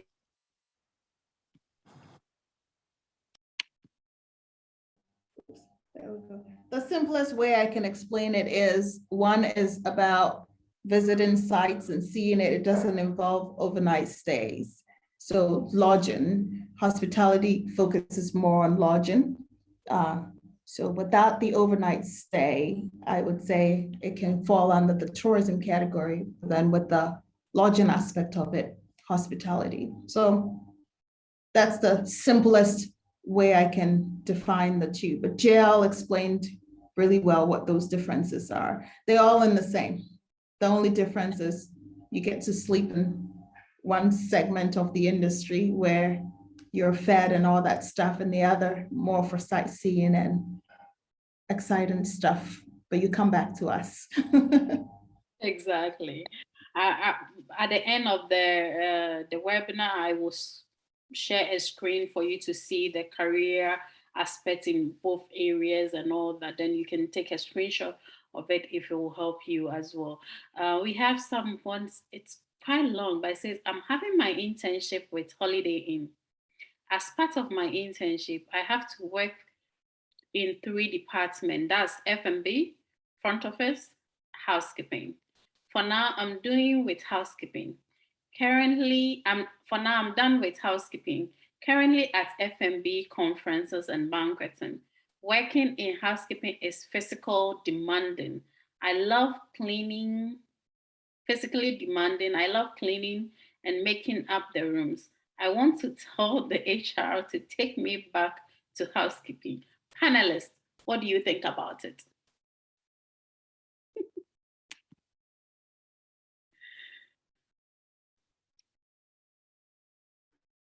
Okay. I think she found her passion. I mean, she likes housekeeping. She loves it. It's physically demanding. For some people, it helps them get through the day very quickly because they're so active. A person like that, if you put them in a role where they're not physically moving about and doing things, they're going to be bored. So she found her passion. They need to give her what she wants. But my recommendation will be to exercise patience and get to explore more, be curious about other areas, and have a better or well-informed idea of what might work for her in the end. I totally agree, and I'm sure Jill has something to add. Yes, we recently had some few students from, I don't know if it's Koforidua or Takrady. They came to have the internships. We had about 4 of them. So one said to me, you know what, I don't want to do housekeeping because it's too tiring and it's too tedious. So can you please just keep me at the front desk? And I said to her, no, you can't just be at the front desk. You need to do all of the departments you're actually meant to do. And then after, when you're done, we can decide that, oh, fine, you can be at the you can be a front desk if you want. So she actually went through her internship and she's actually done with all the departments. And she's currently, I've taken her on in working for us until she goes back to school. So she's currently working at the front desk. Yeah, so I said to her, you know what, it actually paid off. You actually did all the departments and you've understood your departments. Yes, so yeah, it's good it's good you actually have the knowledge about all the other departments, because now that she's at the front desk, she's able to cooperate with housekeeping because now she knows what rooms she needs to allocate. So it's really important to know what each and every department actually, yes. So yeah, he should do all of that first. I certainly agree to that. If you don't know the other department, you'll sit in your department and be talking some words that you're not supposed to because you don't know what's happening there. But housekeeping is one of the departments I feel everybody have to have experience because it's hot there. And another place is also kitchen. Oh my goodness, the kitchen people, kudos to them. But now let's we're coming to the end of we are wrapping up in the next 10 minutes, but I just wanted us to go now into the section where either Jill or Daphne, you can tell us about how do I prepare myself as a student coming out? What do I need? I know we've said this before, but what are the things I need to prepare myself to get me into the doors?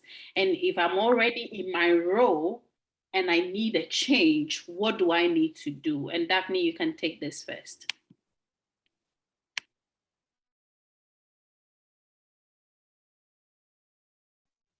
Oh, there we go.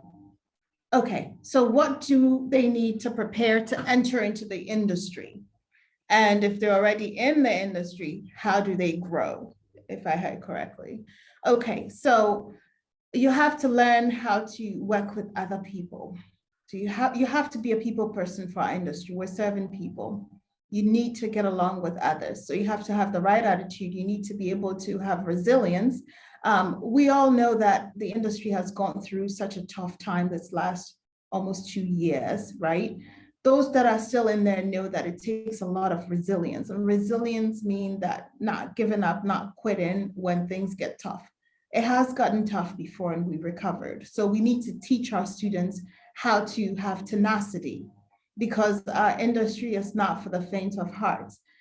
My first hotel job, about a few weeks in, the people that I was scheduled to work with decided not to show up because they had a party the night before. Being the responsible one, I showed up with 350 people to check out. The doors were all open, both sides, and the lines were wrapped around them.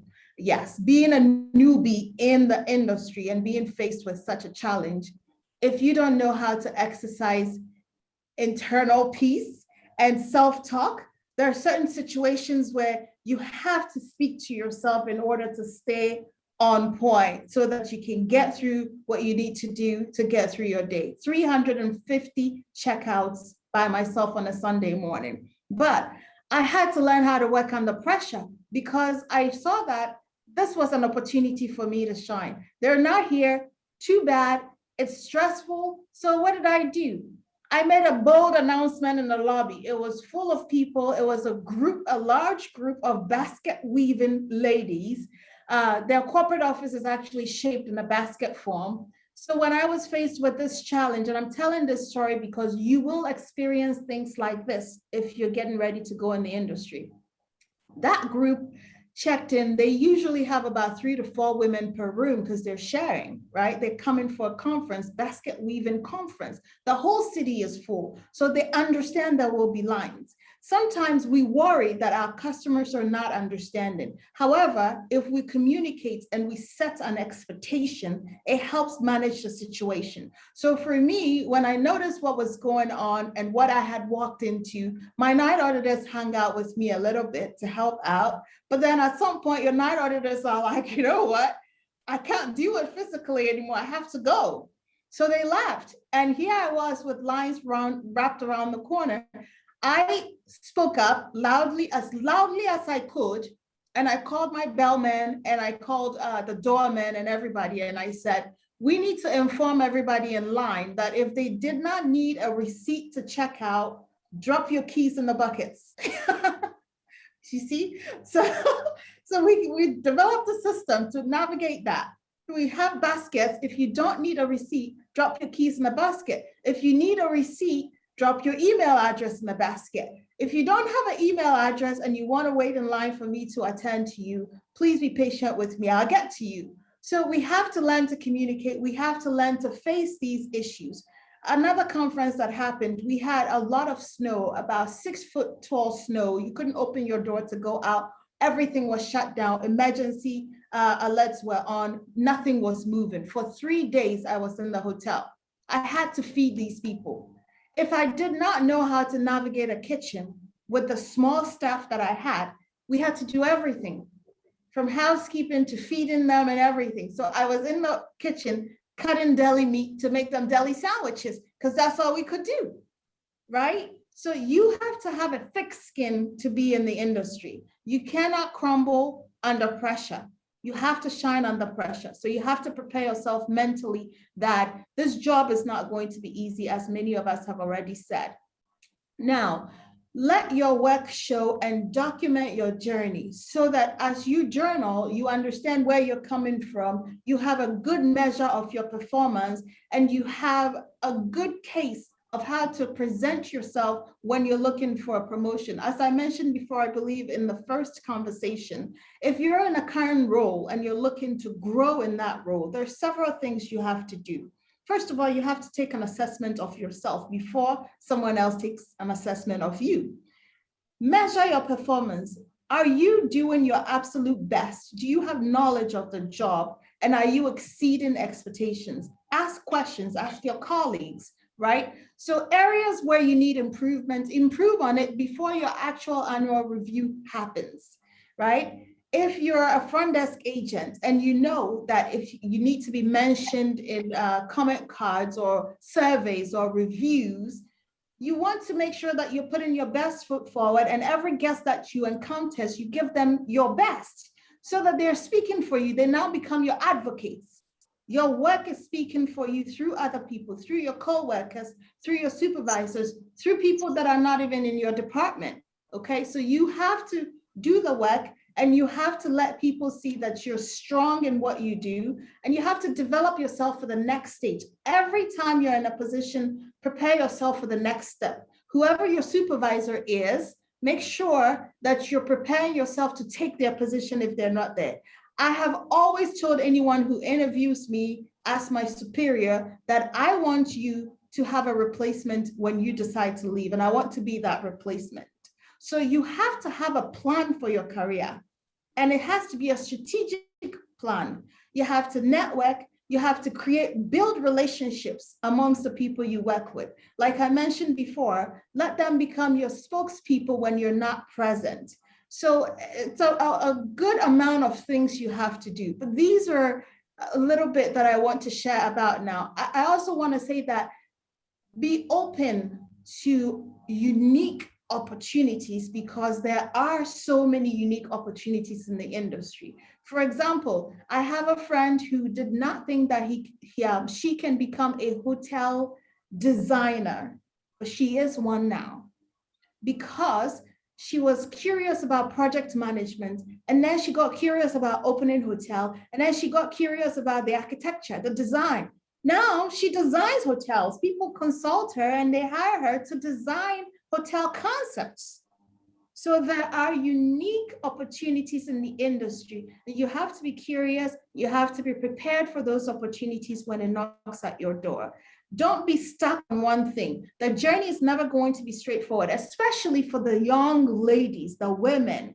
Listen, men take a lot of risk in their careers that women don't take, because we're always thinking, oh, what about the home? What about the children? If I go too far, how do I come back to take care of this aspect of life? And you have to adjust as you go. For me, I've had to go forward and backwards based on what my life requires at the moment. When it was time to put my bags away and I couldn't travel anymore, I packed those bags and I went into a 9-to-5 doing sales and marketing for a hotel, right? Because at that moment, that's what my life required. So each individual has to take account of where they are in life, what they want to accomplish, and what goals they have for themselves as a career. And especially ladies, take risk. Occupy positions that you don't even feel qualified for. Be curious about what it takes to get those positions and work towards getting them, and you will get them. The reason I'm focusing on ladies is because I am a founder of a women association for the industry, because as you climb higher, the ratio, there's disparity. Our figures and our representation is single digits. At the beginning stages, we're 50-50 in entry levels. But then as we get into managerial roles, we become 30, 70, and then it becomes 19 and 81. And then it becomes single digits, about 9% in the upper echelons. So we want to advocate, we want to create policies that allows flexibility for women to grow in this industry and occupy spaces where it would allow them to create policies and make decisions that would help other ladies that are coming along. So the focus is women because we want to bring more women up with the men. Men, we're not taking your chairs. We just want to stretch out the table and make it bigger and add more chairs, right? So that's my contribution. Thank you.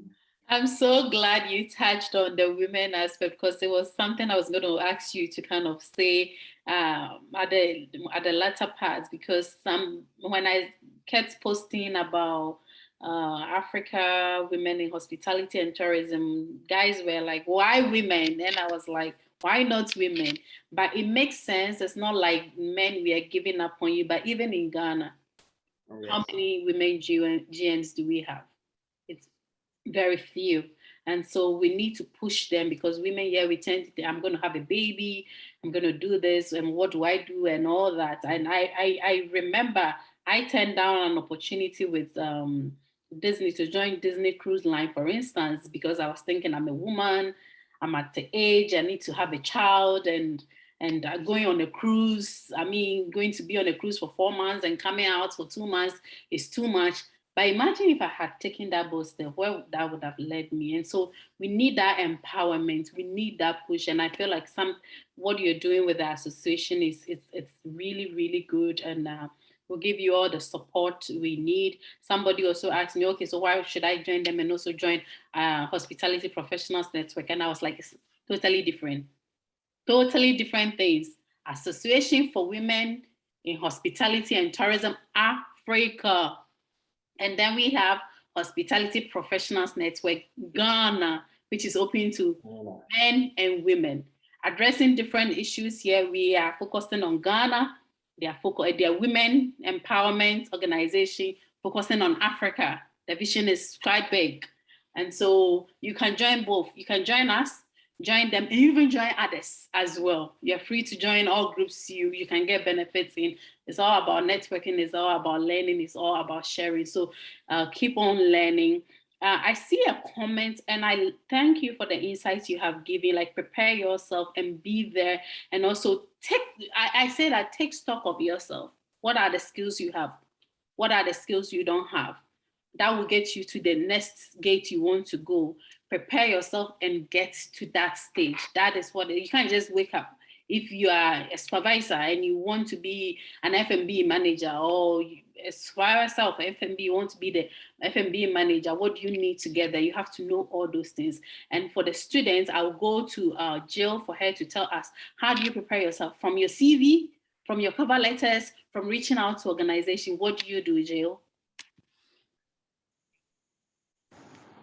Okay.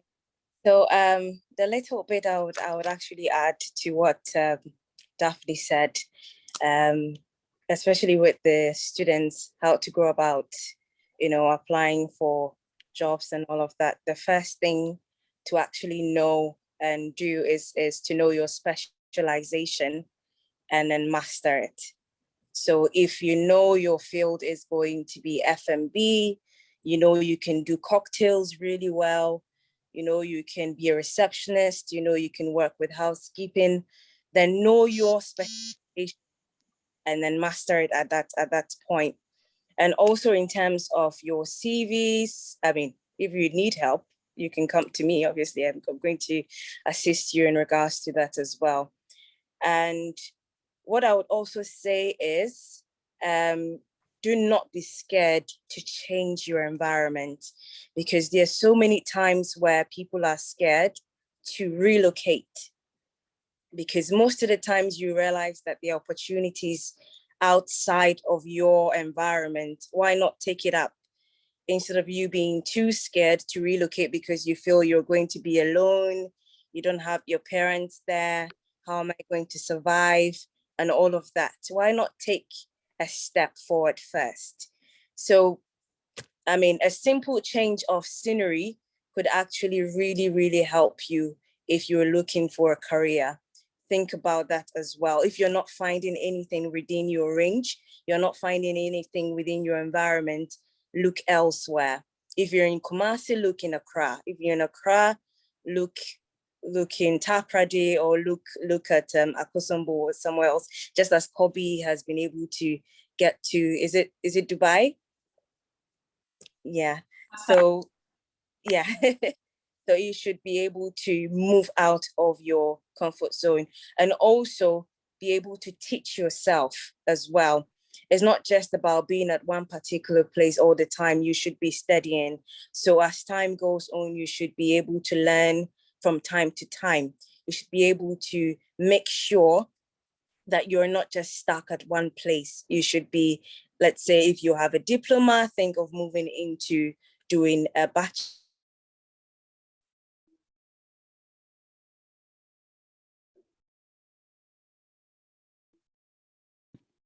I think we lost Jill along there. Jill, are you here?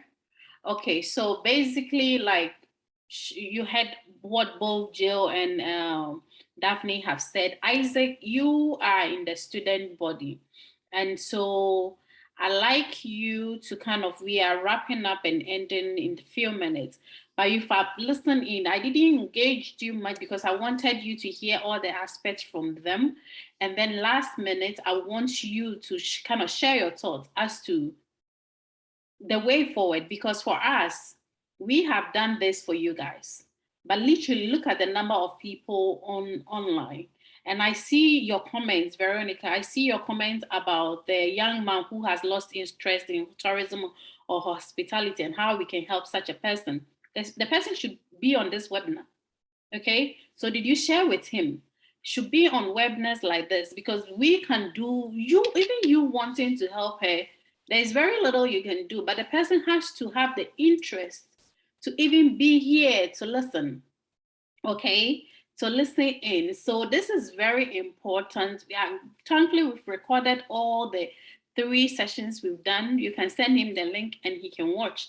You can also get him in touch with somebody like Jill to speak with him to see if she'll be able to help. My calendar is full, even though I help students a lot and all that, but I'm very tight with time, and so I won't be available. But Jill will be somebody you can reach out to see if they can speak to this young person. And so, Isaac, what are your thoughts so far? And I was sharing with you before this webinar is, look at the number of people studying hospitality in Ghana, but look at how many of them are going to attend the webinar. And I intentionally, as I said in the beginning, didn't follow up with anybody. I said, okay, let me see if people are responsible themselves. That, okay, I know there is a webinar coming up. Let me put it on my calendar. That is 6:30 on the 10th, and remind them to be able to join. But when I didn't, you see the number has reduced. So this is how people are not responsible for themselves. So what do you see? Thank you. What I will add is that, first of all, students need to open their wings and be ready and willing to learn. This is quite disappointing because checking or looking at the number of participants, it's quite disappointing. But I have to just go ahead and make my point, because the person or the student need to develop the interest first. I will start from the point of the internship. Before you can build up your career, students need to be ready to train and develop themselves. And in developing, one aspect is embarking on internship. And the internship, what advice I'll give to students is that they shouldn't go in for that monetary aspect. 21st century students or graduates are, let me say, salary oriented. Internship, you just need to equip yourself, develop your skills, get the experience in order to move ahead. And students will say, we are not being paid. So they just do it anyhow. They don't appear. They just go to work late. But let me advise students that if you are doing internship, it's almost the same as you being employed. So the internship is giving you the platform avenue to familiarize yourself with the industry players, so that even after school, you become familiar with the demands of the industry. And here lies the case: students are going in for money, just internship. They don't even understand the concept of internship. Very true. And the one aspect I have to also touch is that students should be humbled and be willing to learn. Humility, if you can't render service without being humble, that is a must. That is a must. I had an opportunity to serve as a teaching assistant for my tourism department. And the kind of attitude, behavior that students will portray when you are even in front of them. Meanwhile, they don't know you trying to coach and polish their skills. They try to prove that they are boss already. So in order to develop your skills, in order to fit the industry, I will advise students that let us identify that gap, skill gap between we, the students, and the industry available jobs. Even though the available jobs outweigh the number, let's say the graduates available outweigh the number of available jobs. But here lies the case: most of our colleagues get employed after the national service. What is so unique about them? Let's assess ourselves and know that this is the destination. Here we are is the origin. Before we get to the destination, what needs to be done? That is where we think of getting a mentor, a coach to shape your direction or give you guidance before you get to your destination. And students, one way or the other, the moment they get to the industry, let me say a hotel facility, they have that mentality that they are office oriented. That is why most of them doesn't want to go to the housekeeping department. Why? Because that is where the job is. You go on field. But if you are going in and you are like, I'm going to sit comfortably to enjoy the air conditioning, and at the end of the day, I'll be paid. No, 21st century employers are not paying because of our qualification. They are paying because of the impact and the skills that we are able to give, or the effort to add up to their industry. So my advice is that students, we should be ready and humble ourselves. We should come down. If you want to jump, you have to come down, bow down before you have to go down on your knees before you can gather momentum and jump ahead. But if you are already on top, no mentor or no coach will be able to guide you or even equip you with his or her knowledge and experience. So my point is, students, let us humble ourselves, because where we are experts, they have, or wherever you want to be, somebody has been there before. So let us come to the grassroots, start from grade 1, whether you have a certificate or not. Forget about the certificate. It is just a proof that you have been in school. But the education aspect is your experience. Ask ourselves, what can we do aside our certificate? And that will set us right on the path.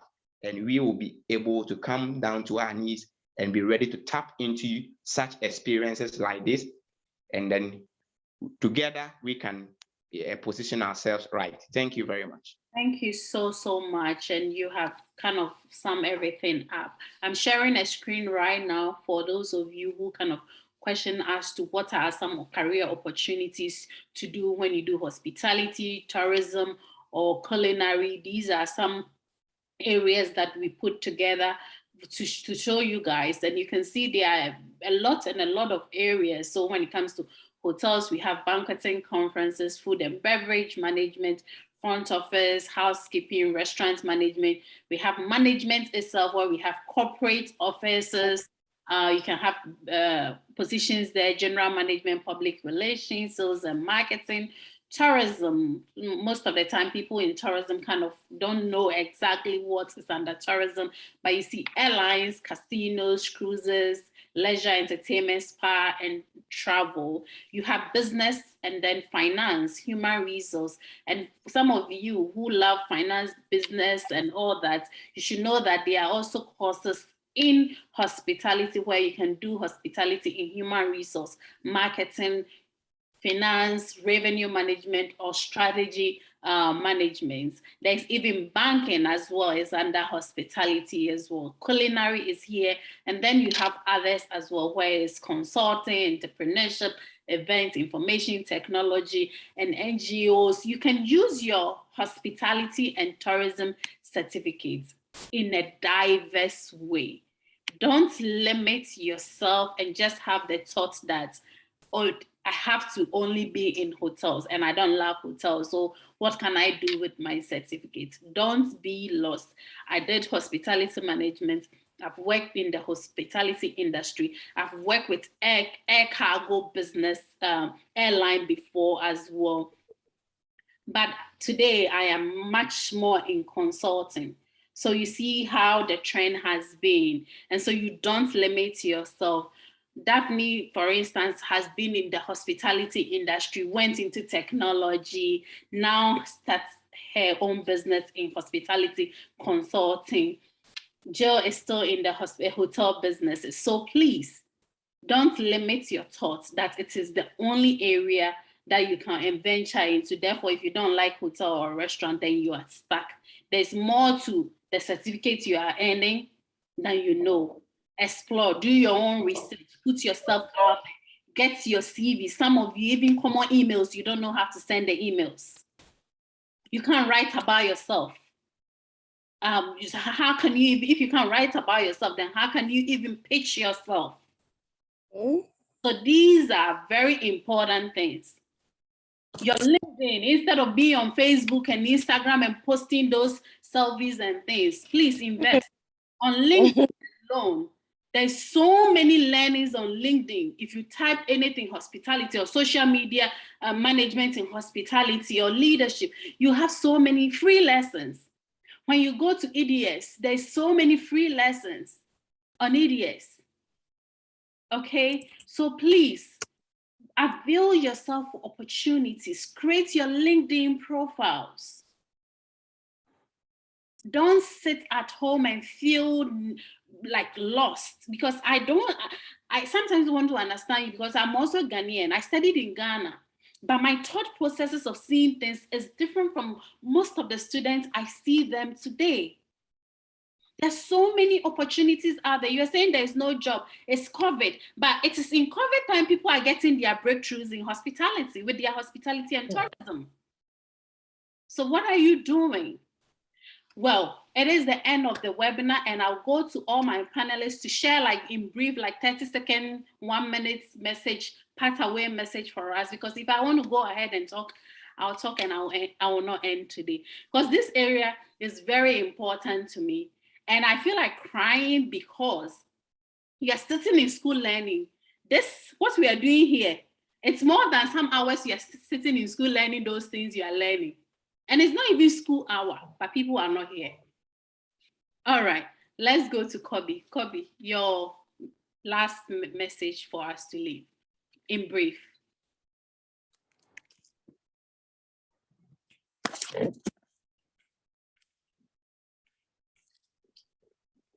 Okay, if Kobe network is not well, we can go to Miss Daphne. Miss Daphne, your last message for us. So I'm going to use this opportunity to answer a question about negotiating salary. Okay. For Kofi Wolanyo. Kofi, the question is about how to negotiate your salary. Are you talking about a salary that you already have, or when you're looking for a new job? And then I can address it specifically for you.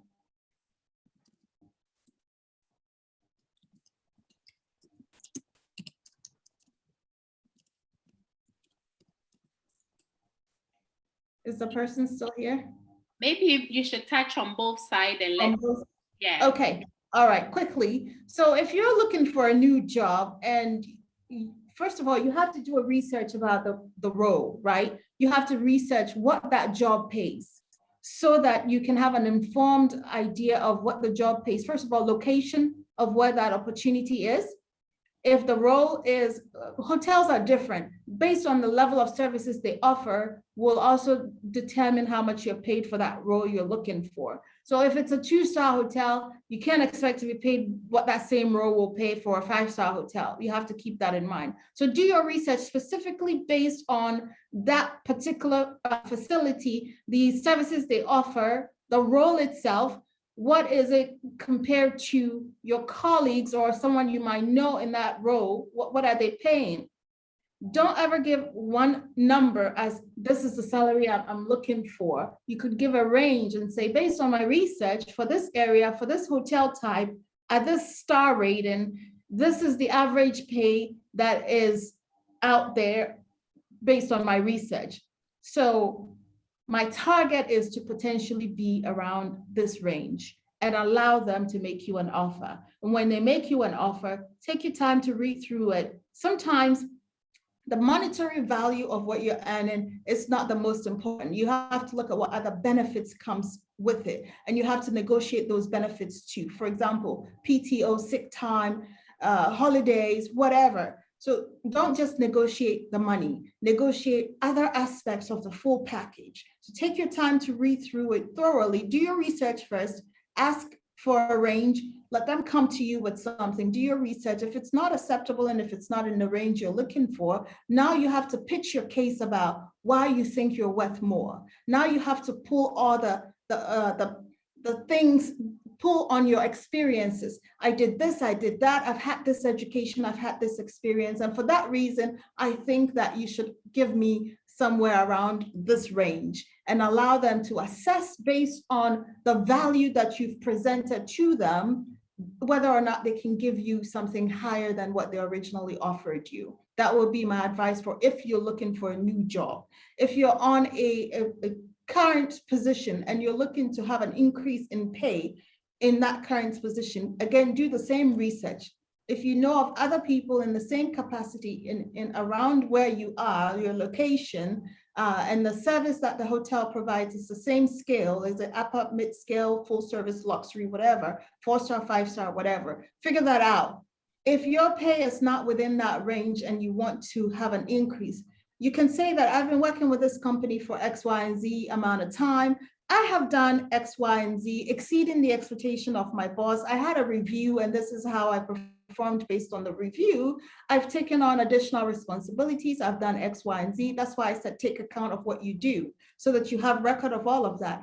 And then for that reason, I think that I should receive an increase in my pay. The range I'm expecting to be in based on my research is this range, and allow your boss to come up with something for you to review and come back with either a counter offer or acceptance of whatever, you know, the case may be. But take account of what you're doing. Show your value. Nobody's ever going to give you what you think you're worth. You have to ask, you have to earn it. Okay, so that's my piece to give to that. There's so much more. I wrote a blog about that last year, but there's so much more about that. So Kofi Wulanyo, if you'd like to contact me to have a discussion on a personal issue, I'd be happy to help you. Excellent. Thank you so much for taking that question. Jill, your last words as we part away from this webinar. Okay, so basically what I would like to say is this industry teaches us a lot of prioritization about swift problems, about communication, about humility, and also about how people act when they need things done for them. And then also to keep a smile on your face despite that. So with this particular industry, you need to understand that these are things that you would actually go through. You would actually meet people who are, you know, excuse me to use the word, who are a little bit stern and need things, you know, done and then done right for them. So as you're coming up, you should also take note about long hours. If you're someone who can actually be in the industry and work long hours and prioritize certain areas of your life, then this industry, you're in the right industry. So I would say that keep pushing, keep learning and also keep, pressing. And then I'm sure you'll be able to reach there. Thank you. Thank you so much. And Kobe, what are your last words? I hope everybody can hear me now. Sorry for the first interaction. Well, my last words goes to first. I'll first start based on a few things that I noted down when Nii was speaking. I think Rosalind, it's high time we revisit our educational system in hospitality in Ghana, where we have it channeled through our senior high school, our junior high school, and then all the way through the universities as well. Because I remember when I used to have internship students in Kempinski, they told me that, look, my life, I wanted to do hospitality and I've been in hospitality chain, like school, curriculum, all this while, that's why I'm here. But in Ghana, it's not that way. Somebody who was not able to, mark or make his mark in visual art or general arts will end up, okay, then let me go to hospitality. I'm sure my dad wants me to be a brilliant student, and this is where his field is. So again, the industry is not for everyone. It's meant for people that are being called to the industry. And how can we channel a lot of people in the industry is through this medium where we have a lot of people who are studying, not a major as a course, but if it is a general course where I am studying hospitality in my junior high school, I go to my senior high school, I can pick it as a whole core to study on it. Then in the university, it makes my life easy when I'm getting into the field, because the person has been able to understand the theoretical aspect of the industry. It's left with a few touch bases, and these people can be the brilliant expert. And my last remarks is to everybody who is in the industry, whether you're old, whether you're new, whether you're about to jump into this train, you have no boundaries. This, I must say it, and I'll say it with confidence. You have no boundaries. The only boundaries that you have is yourself. You set your boundaries and you meet those boundaries. Because I, for one, if I had been that scared not to jump into the HR field, I wouldn't have been who I am today. So was that a boundary for me? Yes. Did I set myself to overcome it? Yes. That is why I am driving on. So please don't say that, oh, I don't know this, or I don't have this. The most interesting part of our industry is, even if you don't know, you get 10 hands holding you, come, let me teach you.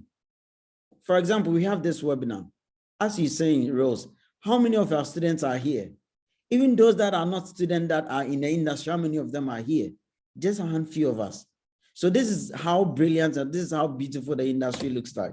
So please, tell your friends, encourage them, let them know that it is an industry where you only need a little push to get to where you want to be. And that is what I got. And this is where I am. So again, there's no boundary. You set your own boundaries, and then let those boundaries become a fear that you can overcome it. That's the only thing that I can say. Thank you so much. Thank you so much. And I agree with you when you say we should revisit like our junior high schools and high schools, because I work for the Swiss Education Group, and I don't know which good high school that I haven't visited so far, and haven't done a presentation to them. And that's how I usually end up getting students to go to Switzerland to study hospitality, is by visiting these high schools and presenting hospitality to them. And most of the time I'll just use, so what do you think the person managing Labadi or Movenpick, the GM, what do you think the person studied? And they will tell you, oh, studied business or studied this. Never would they think that the person actually went through the ranks of hospitality to be a GM. They actually think you're a business management, or maybe an MBA person is managing Movenpick. And it's exciting hanging up with those students and opening their eyes to know that, oh my God, the GM of Marriott's or the GM of RB Park Hotel actually did hospitality and we started as maybe a supervisor or a front desk agent, and they're like, wow. And that's how I've, over the years, gotten students to who are like, oh, I'm going to study medicine, because I've had such students before going to study medicine, and by the time they hear me talk about hospitality, they click with it and they say, you know what, I think this is me. You are just talking about me, and now I need to go home and convince my parents that they should pay my fees to go and study hospitality. And that's where another hardship come, where the parents will call me and be so angry and be like, what did you go to my schools, my child's school to tell them? I want my child to be a doctor. Now you to change their mindset, and they are talking about hospitality or going to do culinary. And so, yes, starting from the bottom and orienting. But I have to tell you something though, that I am glad where Ghana is today. Because 8 years back when I took on this role, for the first years, I had one student go to study hospitality. And up until COVID hit, I get between 16 and 20 students a year going to study hospitality. And so you see the gap. And so we're getting somewhere. And I tell you, when I was at GIMPA, we were just 8. My original class was 8 people in the class. But you go to accounting and the other ones, and they are 100, 200, 300 class. And we were just 8 people studying hospitality. And those people, we were class, they don't even call us when it comes to student activity. They don't even count us part of the school. You see how negligent people are. But all those people are doing very well today. And we have people pile up sitting and waiting for jobs. That's why we have the Graduate Unemployment Association, which is sad for a country like Ghana, because all of them were thinking about, let me go into accounting, marketing, project management, and not thinking that with hospitality certificates, I'm so versatile that I can work in bank if I want to. I can go and work in an HR firm if I want to, and I can actually be in hospitality itself as well. And so these conversations are very important for us to have, but they should make themselves available to learn. We had over 140 people registered for the events. That is how sad it is. On our WhatsApp group, we have a whole WhatsApp that I update them with notification. We are going to start now and all that. We have over 140 people registered. Over here today, we had 36 people join. Now we are 25 on the line. So that is how sad people are. Hi. Okay, so we see Eugene. Eugene wants to say hello. We are about closing off, Eugene, but you can say hello to us. Unmute yourself.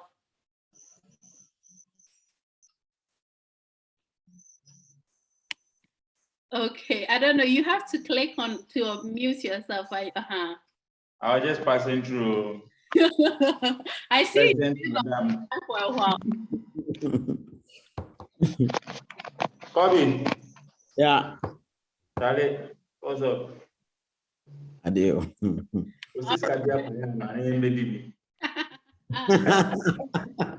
Anyway, thank you all for everyone. Thank you. The host for the Hospitality Award, which is coming off very soon. I think this month, the Hospitality Award is coming on.